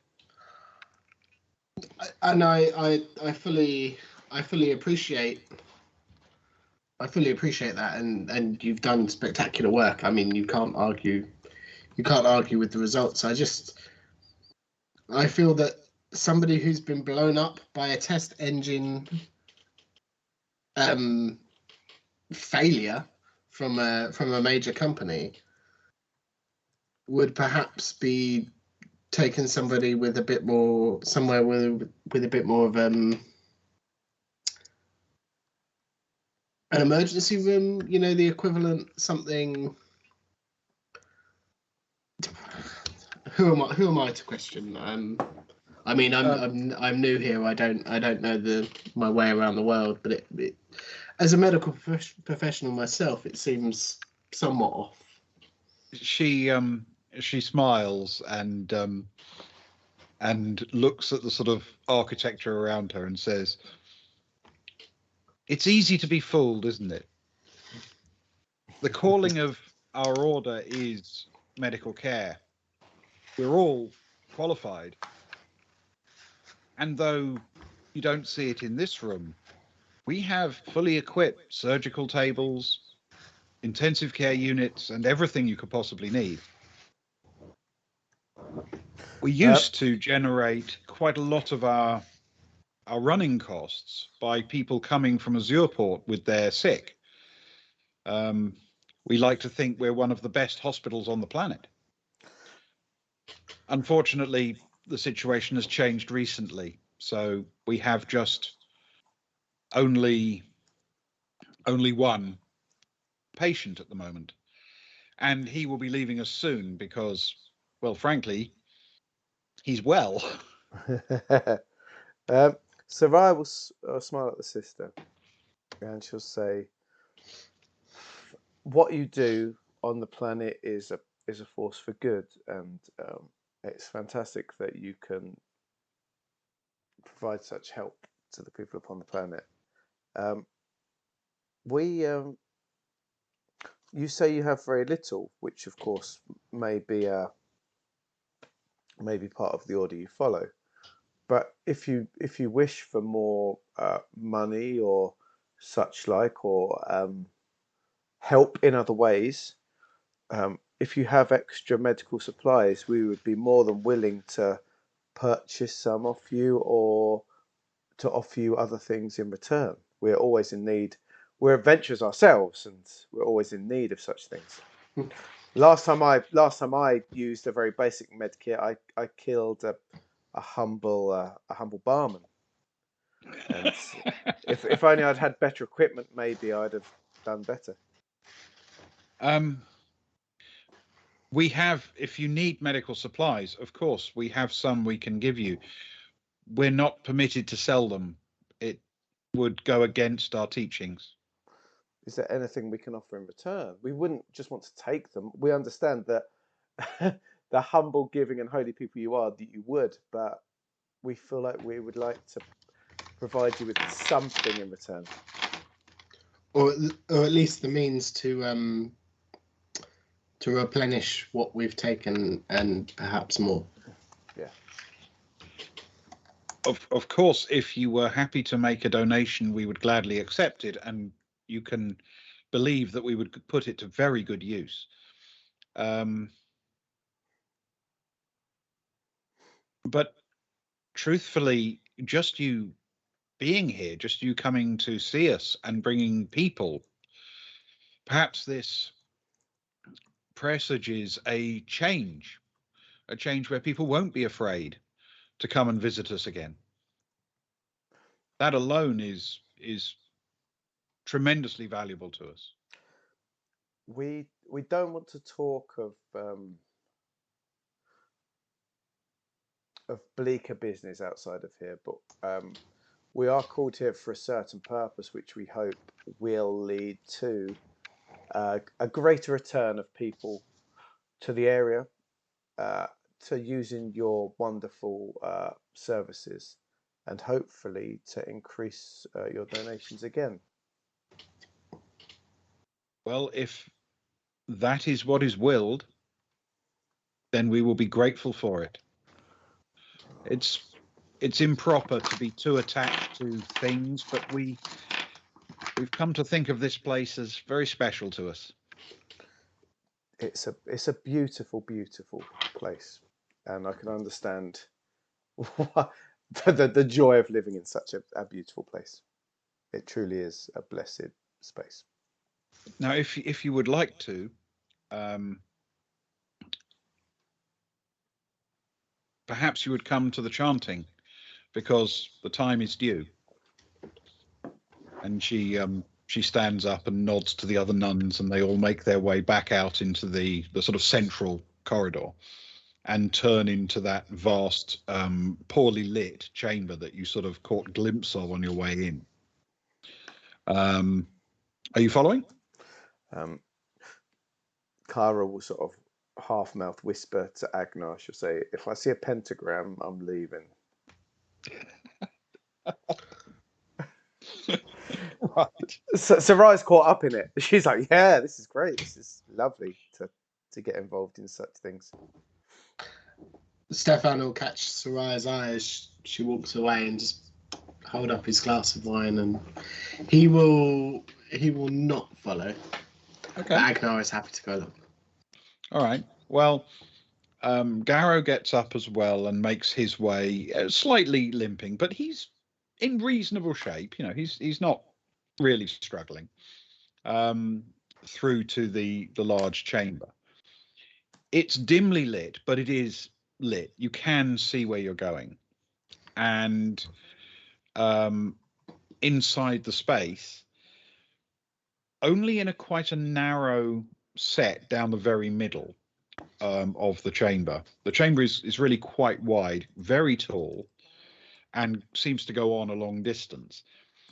It's a grey hill ledge. It's a grey hill. Oh, it's a grey hill. It's a grey hill. It's a grey hill. A lurky grey hill. Thank you. It's a grey hill.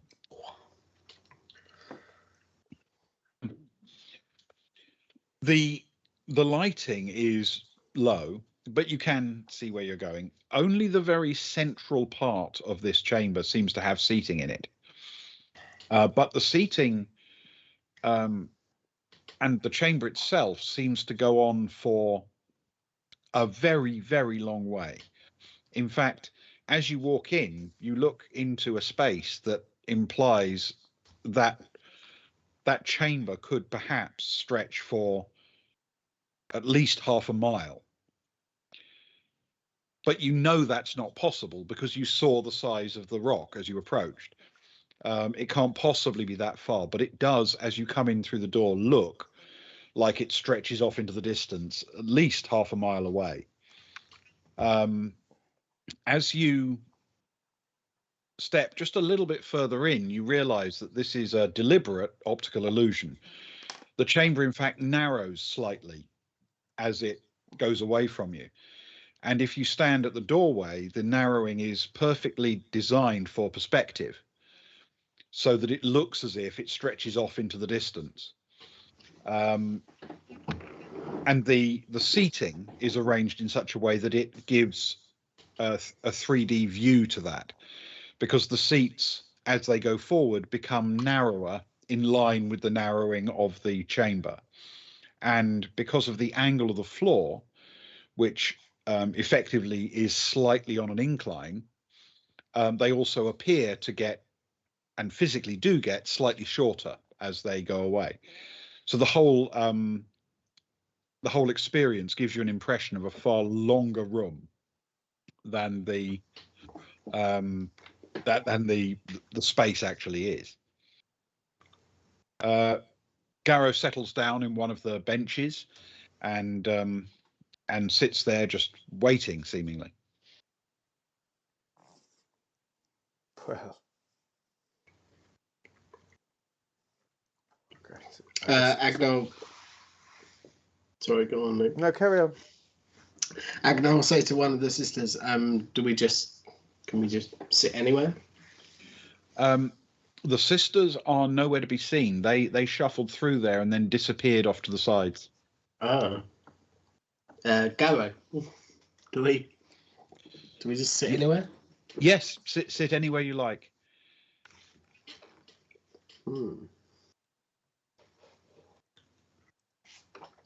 Well, after you two. Okay. Yeah, Kara and Sarai will plop themselves down on just a couple of seats on Garrow's side. You know, when you go somewhere you don't know, you always go near the person that kind of knows what they're doing. Bride or groom? Yeah, bro. Yes. I'm with Garrow. Yep. Well, for a few moments, nothing seems to happen. The space is pleasant. The air is very still. There's a feeling of space to it which isn't as it doesn't feel remotely claustrophobic, even though you know you're inside what's effectively a cave.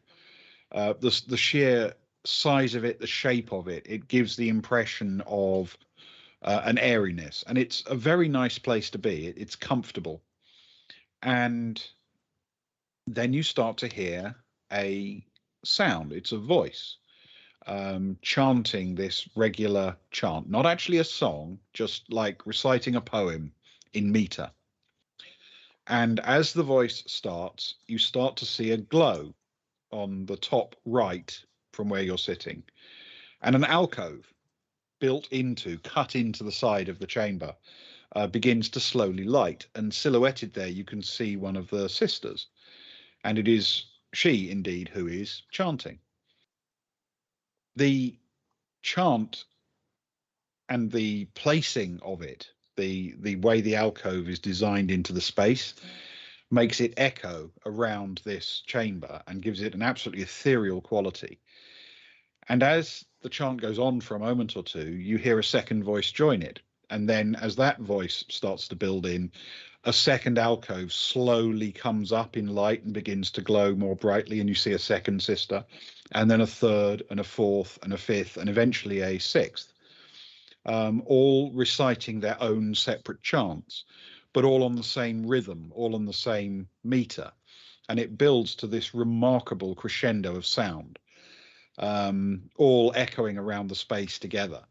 And you suddenly realize why there aren't any seats over to the side, because it's only down the very middle that you get this remarkable effect.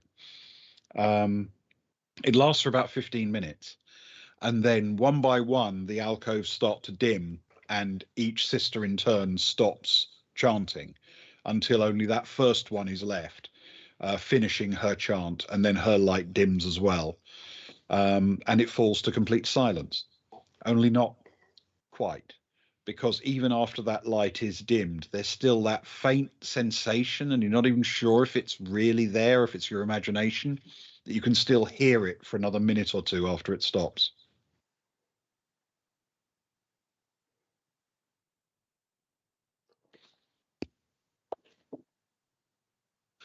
It is, by its nature, remarkable. Agnar will just be looking around the room to see if there's anybody still chanting, with that going on in the back of his head. No, at least as far as you can tell, they have completed. It's just the echoes and the resonance in the chamber, or a trick of your ear, or a way that the mind plays its own tricks in such a space. It's a bit of a special thing, and it's clearly the reason why people came to visit the priory as a treat rather than for medical care. Mm.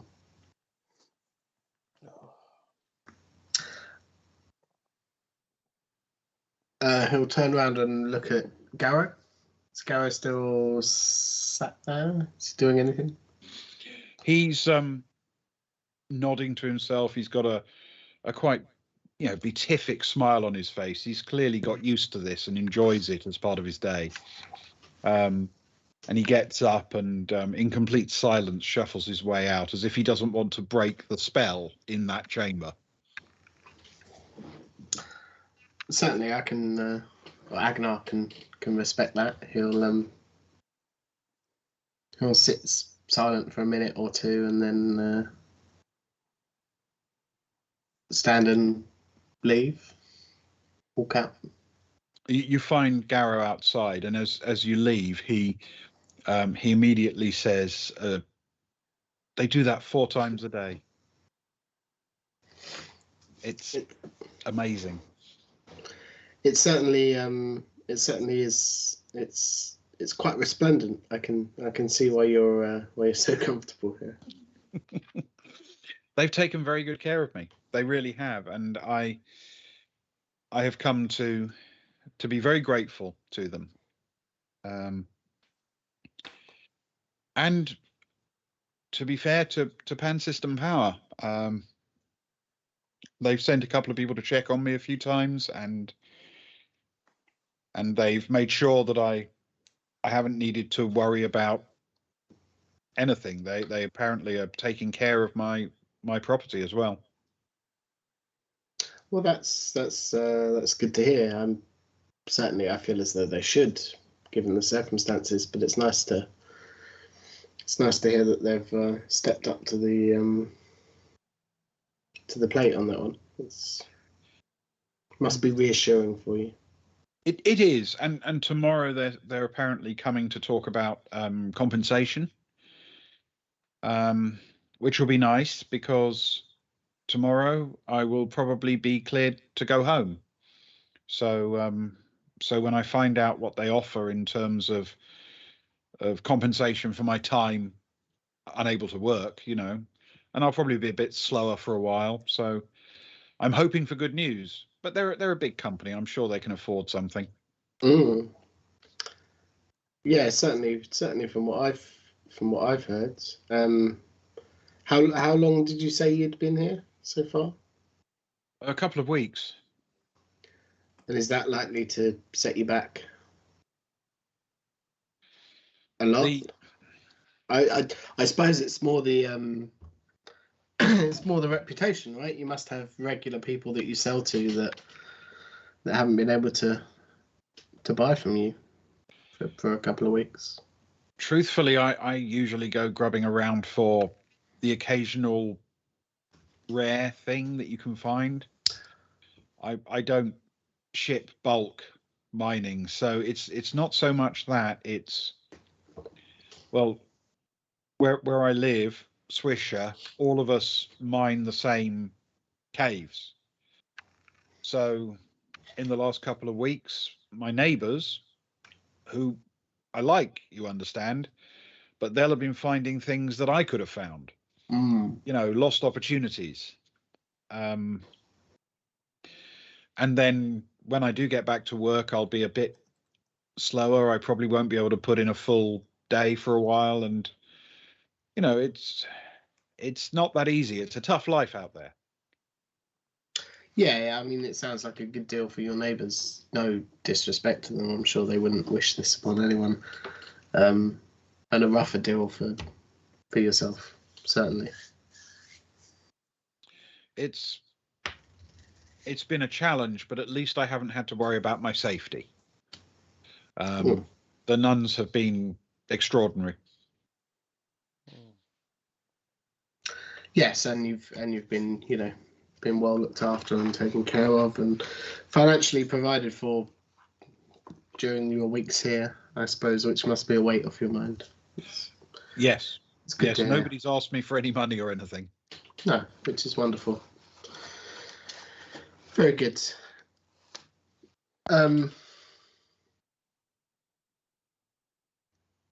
Sorry, Ben, just quick question. What did Rack come through with us? Yes. Is he still in there?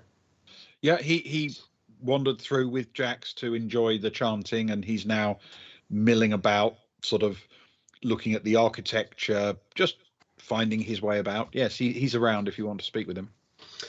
No, sorry, I was just curious. Agno will just say to Garrow, it seems a remarkable place and a wonderful. I'm very glad we stopped by. Had you been here before at all? In your time on the planet? A few times, just for the chanting. Because, well, there isn't a lot to do out here, and when you have something this extraordinary, yeah, sometimes I came over, but now I've had the opportunity to stay here for a while and get to know the nuns a bit, and they've been very kind. Yes, I suppose it has a completely different meaning for you now, this place. Yes, and it's very sad. In the past when I came here, they would have sometimes as many as 100 people in there for the chanting. The time I've been here, it's usually been just me. It's quite spectacular. I mean, to be honest, it's it's amazing that 100 people could fit in there. I mean, it certainly looks like it, but then it's certainly quite deceiving. It's I'd love to see it fill up with people. I imagine that would very much add to the atmosphere. It does. There's something special when you have a large number of people all holding their breath, almost enraptured. It's very special. Precisely. Well, I won't keep you any further. I'm sure you have stuff to attend to. I'm just going to wander around and look at the architecture whilst I wait for my friends. Okay. Essentially, the only parts that you can easily see, there are the gallery exits off the main chamber where the chanting took place, which seem to lead straight to stairways, which presumably go up to the alcoves. That's where the nuns disappeared into for that. Then there are the two main archway doors off the entrance hall. One leads to the refectory, and seemingly beyond that, based on where Garrow came from, to guest quarters and things like that. And the other leads into a long corridor with what amount to cell doors on each side for the individual cells for the nuns. Okay, Agnar will just wander up and down the main route that we took, I suppose, between the refectory and here. Just look at the walls and the architecture, and they are quite remarkable to look at. They've been presumably, machine carved initially, but then hand finished. There are those kind of hand errors that you get where you can see a particular angle of grind or something across the stone, which a machine would never do. A laser could cut it perfectly smooth, but it couldn't give that feeling of texture that you get from a hand carved piece of stone. And this is very hard stone. So this really is a labor of love to finish such a place in the way that was done. Have any of the sisters emerged from the? Yes, it takes about 5 or 10 minutes before the last of them comes out, but they start to emerge quite soon after the chanting, and they head back to see everyone and make sure that people don't need anything else. It's now a little after noon because that chanting was local noon, and I mean exactly local noon, as the sun passed over the top. Okay, cool. He'll just quickly flag down one of the sisters and just say, "This stonework is it's remarkable. What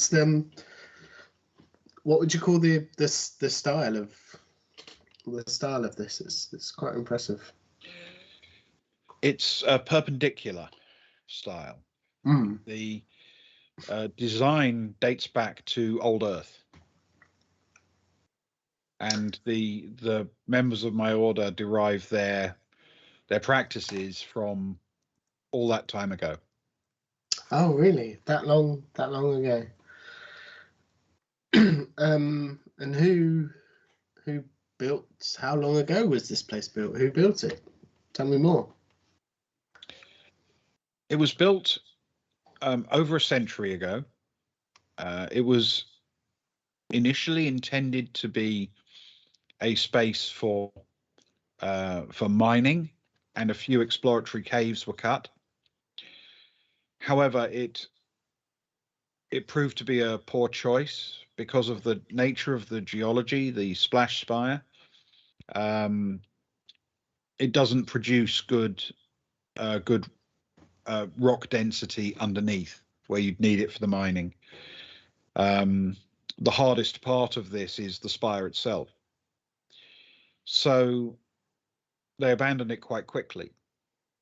And then, as often happens with old mine workings on Dilub Rou, the people took over and started putting airlocks in and turning the entire interior into habitation space. But because of the crater, the flat surface around, it didn't have long-term residence because it was always going to be at least a little way from where they needed to work. It fell empty, and then a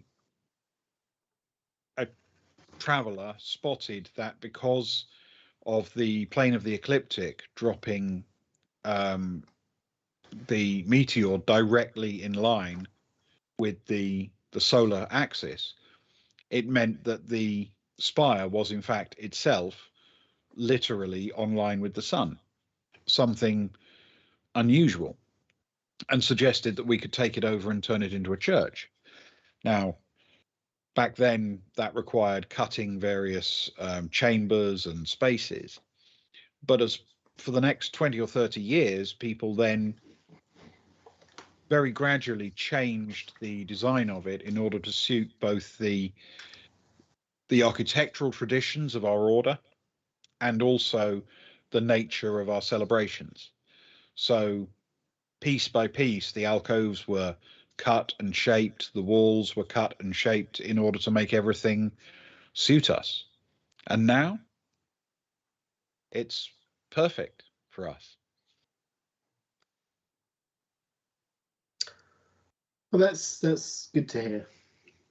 It's good to hear, and it is truly a remarkable place. Well, thank you. And hopefully we will see you here as a visitor many times in the future. He's hoping. And he'll take his leave and wander around, check out a few more, the archways of corridors that lead off the main path between there and the refectory. All right. It's only a few minutes later when Rack starts rounding everyone up and says, it's been nice, but I'd like to take a quick look at Morse's Pit in daylight. Don't get me wrong, I suspect we're going back there after dark to actually claim it, but I'd like to see it when there's sun beating down on it, if you don't mind.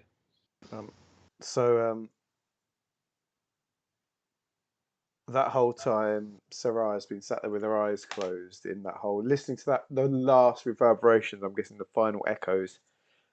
And when he's doing that, so she's been there like 15 minutes after the singing's finished. And she opens her eyes out quite blissed out to see Rack over at the end of the room calling people together. And with a heavy, burdensome sigh, she decides it's time to get up and go. And she looks down at her shoulder where Sarai is, her head's leant against her shoulder, she's fallen asleep with a very happy smile on her face. And so she slowly nudges her awake and sort of puts her arm around her, and sort of the two girls head out to join the others. Very chill, very happy. Excellent stuff. Okay, if everyone's happy, then Rack will marshal everyone and herd the cats into the G carrier. Bid a fond farewell, of course, to the nuns at the priory, with a promise that he'll be back as soon as situation permits, and loads everyone in, and he and Jack start plotting how to approach the Morse's Pit itself. Now, and this matters specifically. Oh, does anybody at all have the? Is this a very specific skill that we've never even talked about? Oh no, what is this? It's not a very specific skill. It's not ornithopter. It is the tactics skill. Oh, Sarai's got military tactics 0. I think Agnar's got something. Both Stefan and Agnar do. Okay. believe it or not. Oh, we're What we're gonna tactical do to the is- gills. This is going to be like a joint planning session. So It's brainstorm. yeah. Oh, no. So the people who have a realistic background in it. So in this case, as far as I'm concerned, that's Jax and Rack. It's Zoe, and it's any of you guys who have tactics in your skill list are all going to roll a tactics plus intellect for the approach to Morse's pit.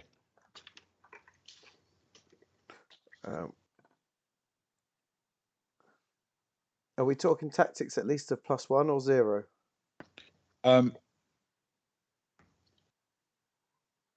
If you don't want to be part of it, you can step out. So as long as if you've got tactics at all, even if it's a 0, you're in Yeah. the roll. Well, Kara's got none, so she's just going to have a blissed out, carry on a blissed out snooze. Sure. Sarah's got a 0, so Sarah will join in. She likes to Yep. be involved in a bit of chatting. That's good. So Saraya's in with a 0 plus her intellect, remember? Yep, so she's got a +1 on that. Yeah, that's okay. That's worth Okay. it. And Stefan and Agnar, as long as they've got tactics of at least 0, they're in on it as well. Yeah. Stefan probably would go either way, but if Sarai's in, he'll tag along for the chat. Good stuff. So we're going to do this because effectively that means there are 6 people going in, and we'll look for pluses and minuses. Is that the longest chain we've had? That's not too bad. So Well, aboard the tactics so train. Rack has got you off to a reasonable start. That's a +1 total Nice. net. Who's next? Sarai will go early because we can win it back if she rolls badly. Okay. Yeah. Don't go last. And my dice are cold, so I've got a +1 to what I roll, which is probably for the best. I hit a 6 +1 is 7. Okay, so that's a 0 net. First roll of Jax. That's a net 0, so still a 0. I'll go Stefan first. With his +1. That's a 7 +1 is an 8. Still net 0. Okay. Just Zoe and Agnar to go. Oh, that's good. Zoe, +4 after Zoe. Blimey. But she can roll a 10. Well, let's keep going. Hopefully these dice that have been in my pocket all this time will groin treat dice. Agnar well. Oh, I don't want groin dice. Pocket. I don't know where your pockets are. Dank dice. Oh no. That's pretty good. That's a 9 +3 is a 12. A 12, so that's +8 total. So well done, Agnar and Zoe. It wasn't looking all that great until then. But I need to. Good work. All right. I mean, we managed to break even though. To be fair, over the preliminary low, the lesser mines. Yeah. The low stat rolls. All right. So it's not lesser mines.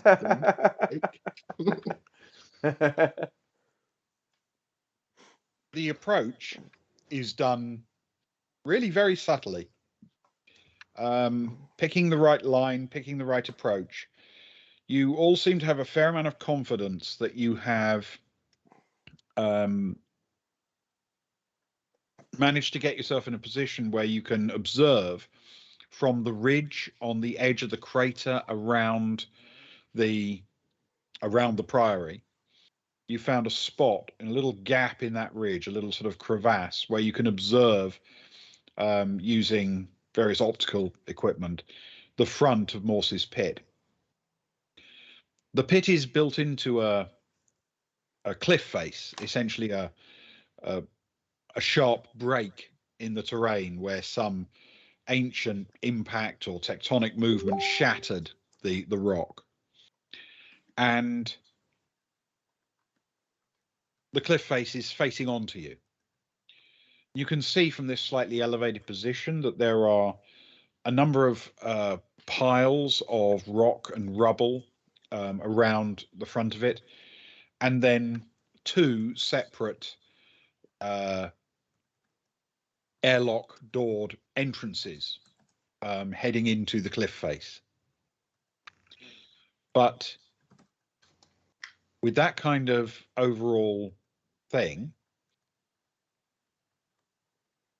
you've also got a very good vantage point. So, who's got reconnaissance? Recon. Ooh. Kara's got a 0 on it somehow. Agnar's got a 1. Stefan's got a 0. Ooh. Okay. So Agnar. Agnar and Zoe then both have 1s. So I'm going to roll for Zoe. You roll for Agnar. Those will be the 2 that we go for. Both Sounds with fair. intellect. Unfortunately, the intellect always lets him down. Every time. That's an 8 plus 1 is a 9. A 9. Okay. All right. You're carefully scanning and identifying the nature of the space, and you start to become aware of 3 or 4 people moving in front of the cliff, patrolling. They seem to be cutting back and forth,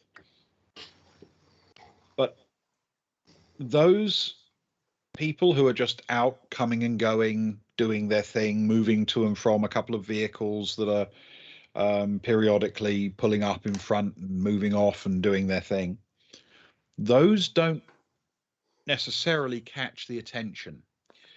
That just looks like comings and goings over the course of a couple of hours. You watch, you can see sometimes it's a bit busier than other times, but a little way into it, as the light changes and you have a slightly different angle, slightly different shadows cast, Zoe nudges Agnar and whispers in his ear to check the cliff edge directly above the larger of the 2 doorways, the right-hand one.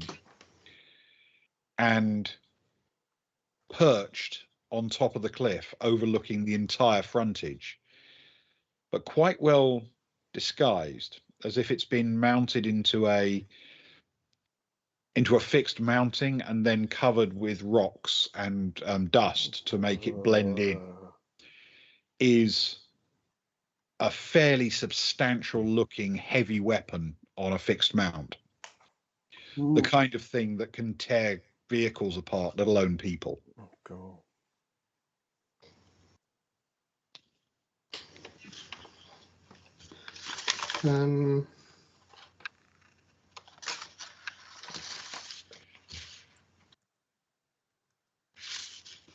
Would Agnar recognise what it is from his time in the military? Let's see. Can you roll a recon check for me with intellect and Bane, please? Because you're a long way away and you are. Yes. And it's been camouflaged and disguised. Okay. He does have heavy weapons, though it's vehicle heavy weapons. In the order of being outright and honest. That's not bad. That's a 5, 5, and a 1. So that's a 6 plus 1 from recon is a 7. Unfortunately, nothing from intellect. Okay. It looks like a. It's not. You haven't got an exact detail, but it looks like a form of laser cannon. Okay. He'll whisper because we're so close. Laser cannon.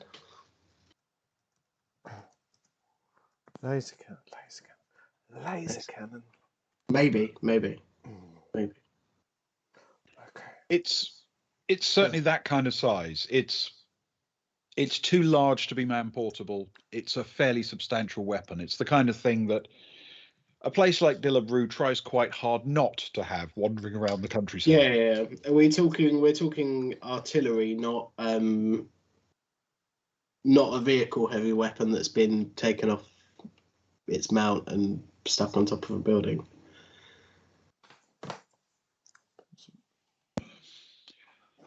The issue you might have really is its range will be large. It's got a good field of fire from where it is. And if you approach from the front, it could potentially rain down fire on top of you. Okay. So, as you gather this information, Rack sort of nods and says, yeah, what I figured. Nighttime then, yeah? I think there's going to be more ways in at night time than there is in the full gleaming daylight of Dilub Rou. Yeah, I mean, unless you bought anything that could take that out. Could blot out the sun. He nods to Jax, and she gently pulls the vehicle back down the other side of the ridge to pull it out of sight, so nobody will accidentally spot you on their own survey. And the two of them pull out some maps of the terrain, and begin working out what they're going to do.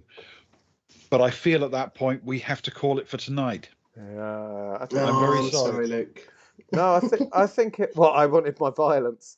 No, I think it's good. I think it means that we start next week ready to launch some kind of assault, which is quite exciting to know that that's what we're going into. I think that is where we are, yes. Whether it stays sneaky or it goes all horrific quickly is up Or to... could go back for some more chanting. Oh, Which, don't tempt lovely. me. Was it 4 times a day? Does that include midnight? Is it like a quarter prayer? Are we going 6, 12, 6, 12? You think so, wouldn't you? 12, 12. I'm in for that. 8, 12, 4, and 8, if that's any help. That's very helpful. So we could drop Soraya off there, and you could still be back in time for some.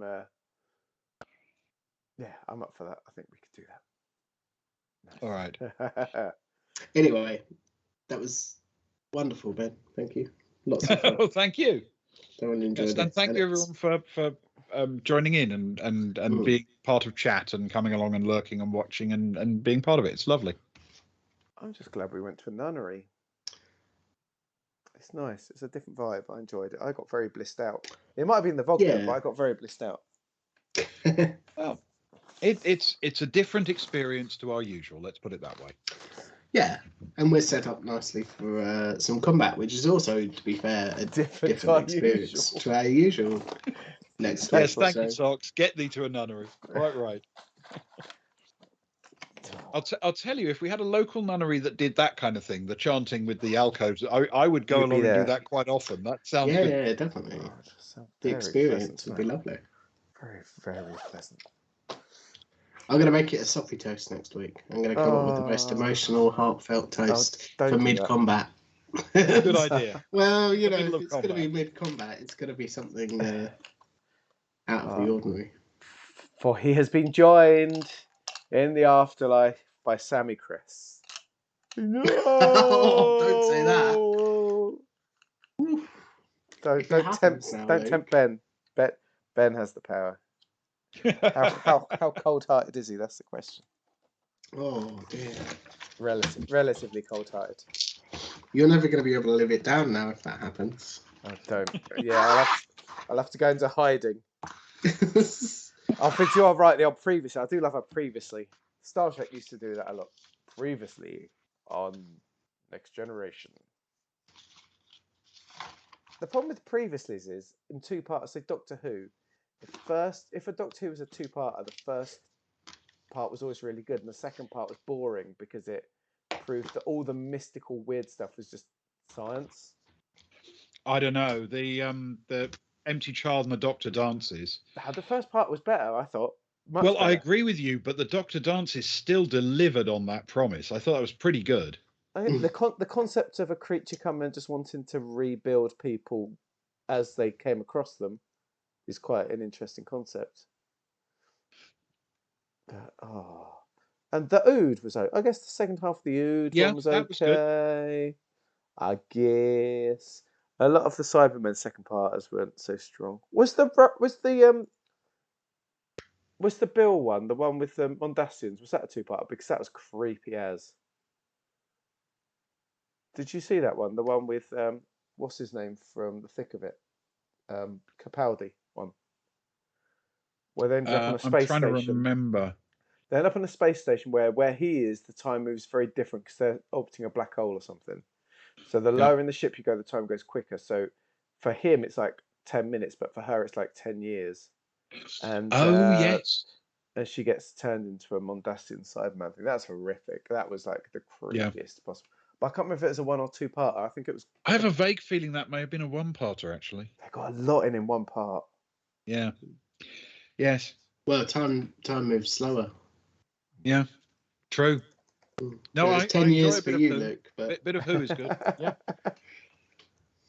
Fids, after a couple of bottles of whiskey, Bucky has been known to do that. Wandering around Faversham, asking people that very question. I tell you what, if it snows, we'll do something.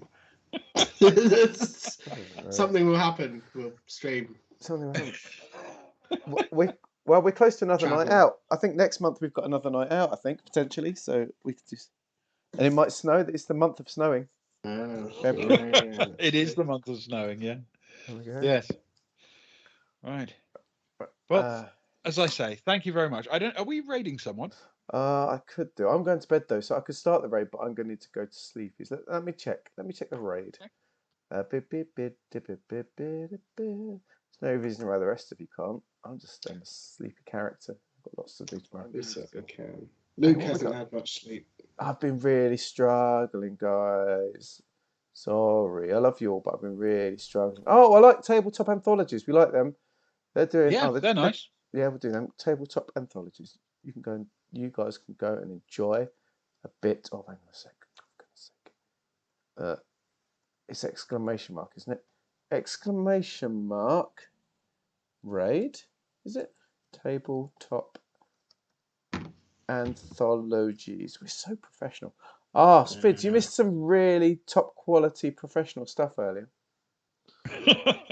You've just come across to us being a bit rubbish at the end of a stream, but we were really good to start with. Catch the VOD. I think, to be honest, we're peak Boys from the Baltic Star is about 10 minutes after the toast. I think that's when we hit our stride. Yeah. That's the brief moment we're competent. Well, I wouldn't go that far, Ben. What I did, Fitz, I came up after discussion during the week that we could do we could add some extra flava. I came up with a little thing to start during the breaks of like a little news reader at a desk with a ticker stream at the bottom. So we actually got some of that stuff going on, and then we're going to do some other stuff for the coming weeks as well. So check it. It's just a bit of extra fun. Do you know what I mean? A little bit of extra if you do check it out, let us know what you think, because we'd be interested in your feedback anyway. Just a bit of extra silliness. We love feedback from the people we love. Right, let's go. No, to Grey Hill. It's to Grey Hill. Oh, to Grey Hill. Well, I'm gonna raid for you guys. Then I'm gonna be honest. I'm gonna go to bed. But let's raid. They're good. Tabletop anthologies. I tend to watch them on a Tuesday. I think Tuesday and Wednesday. They're really good. So off we go. Cheers.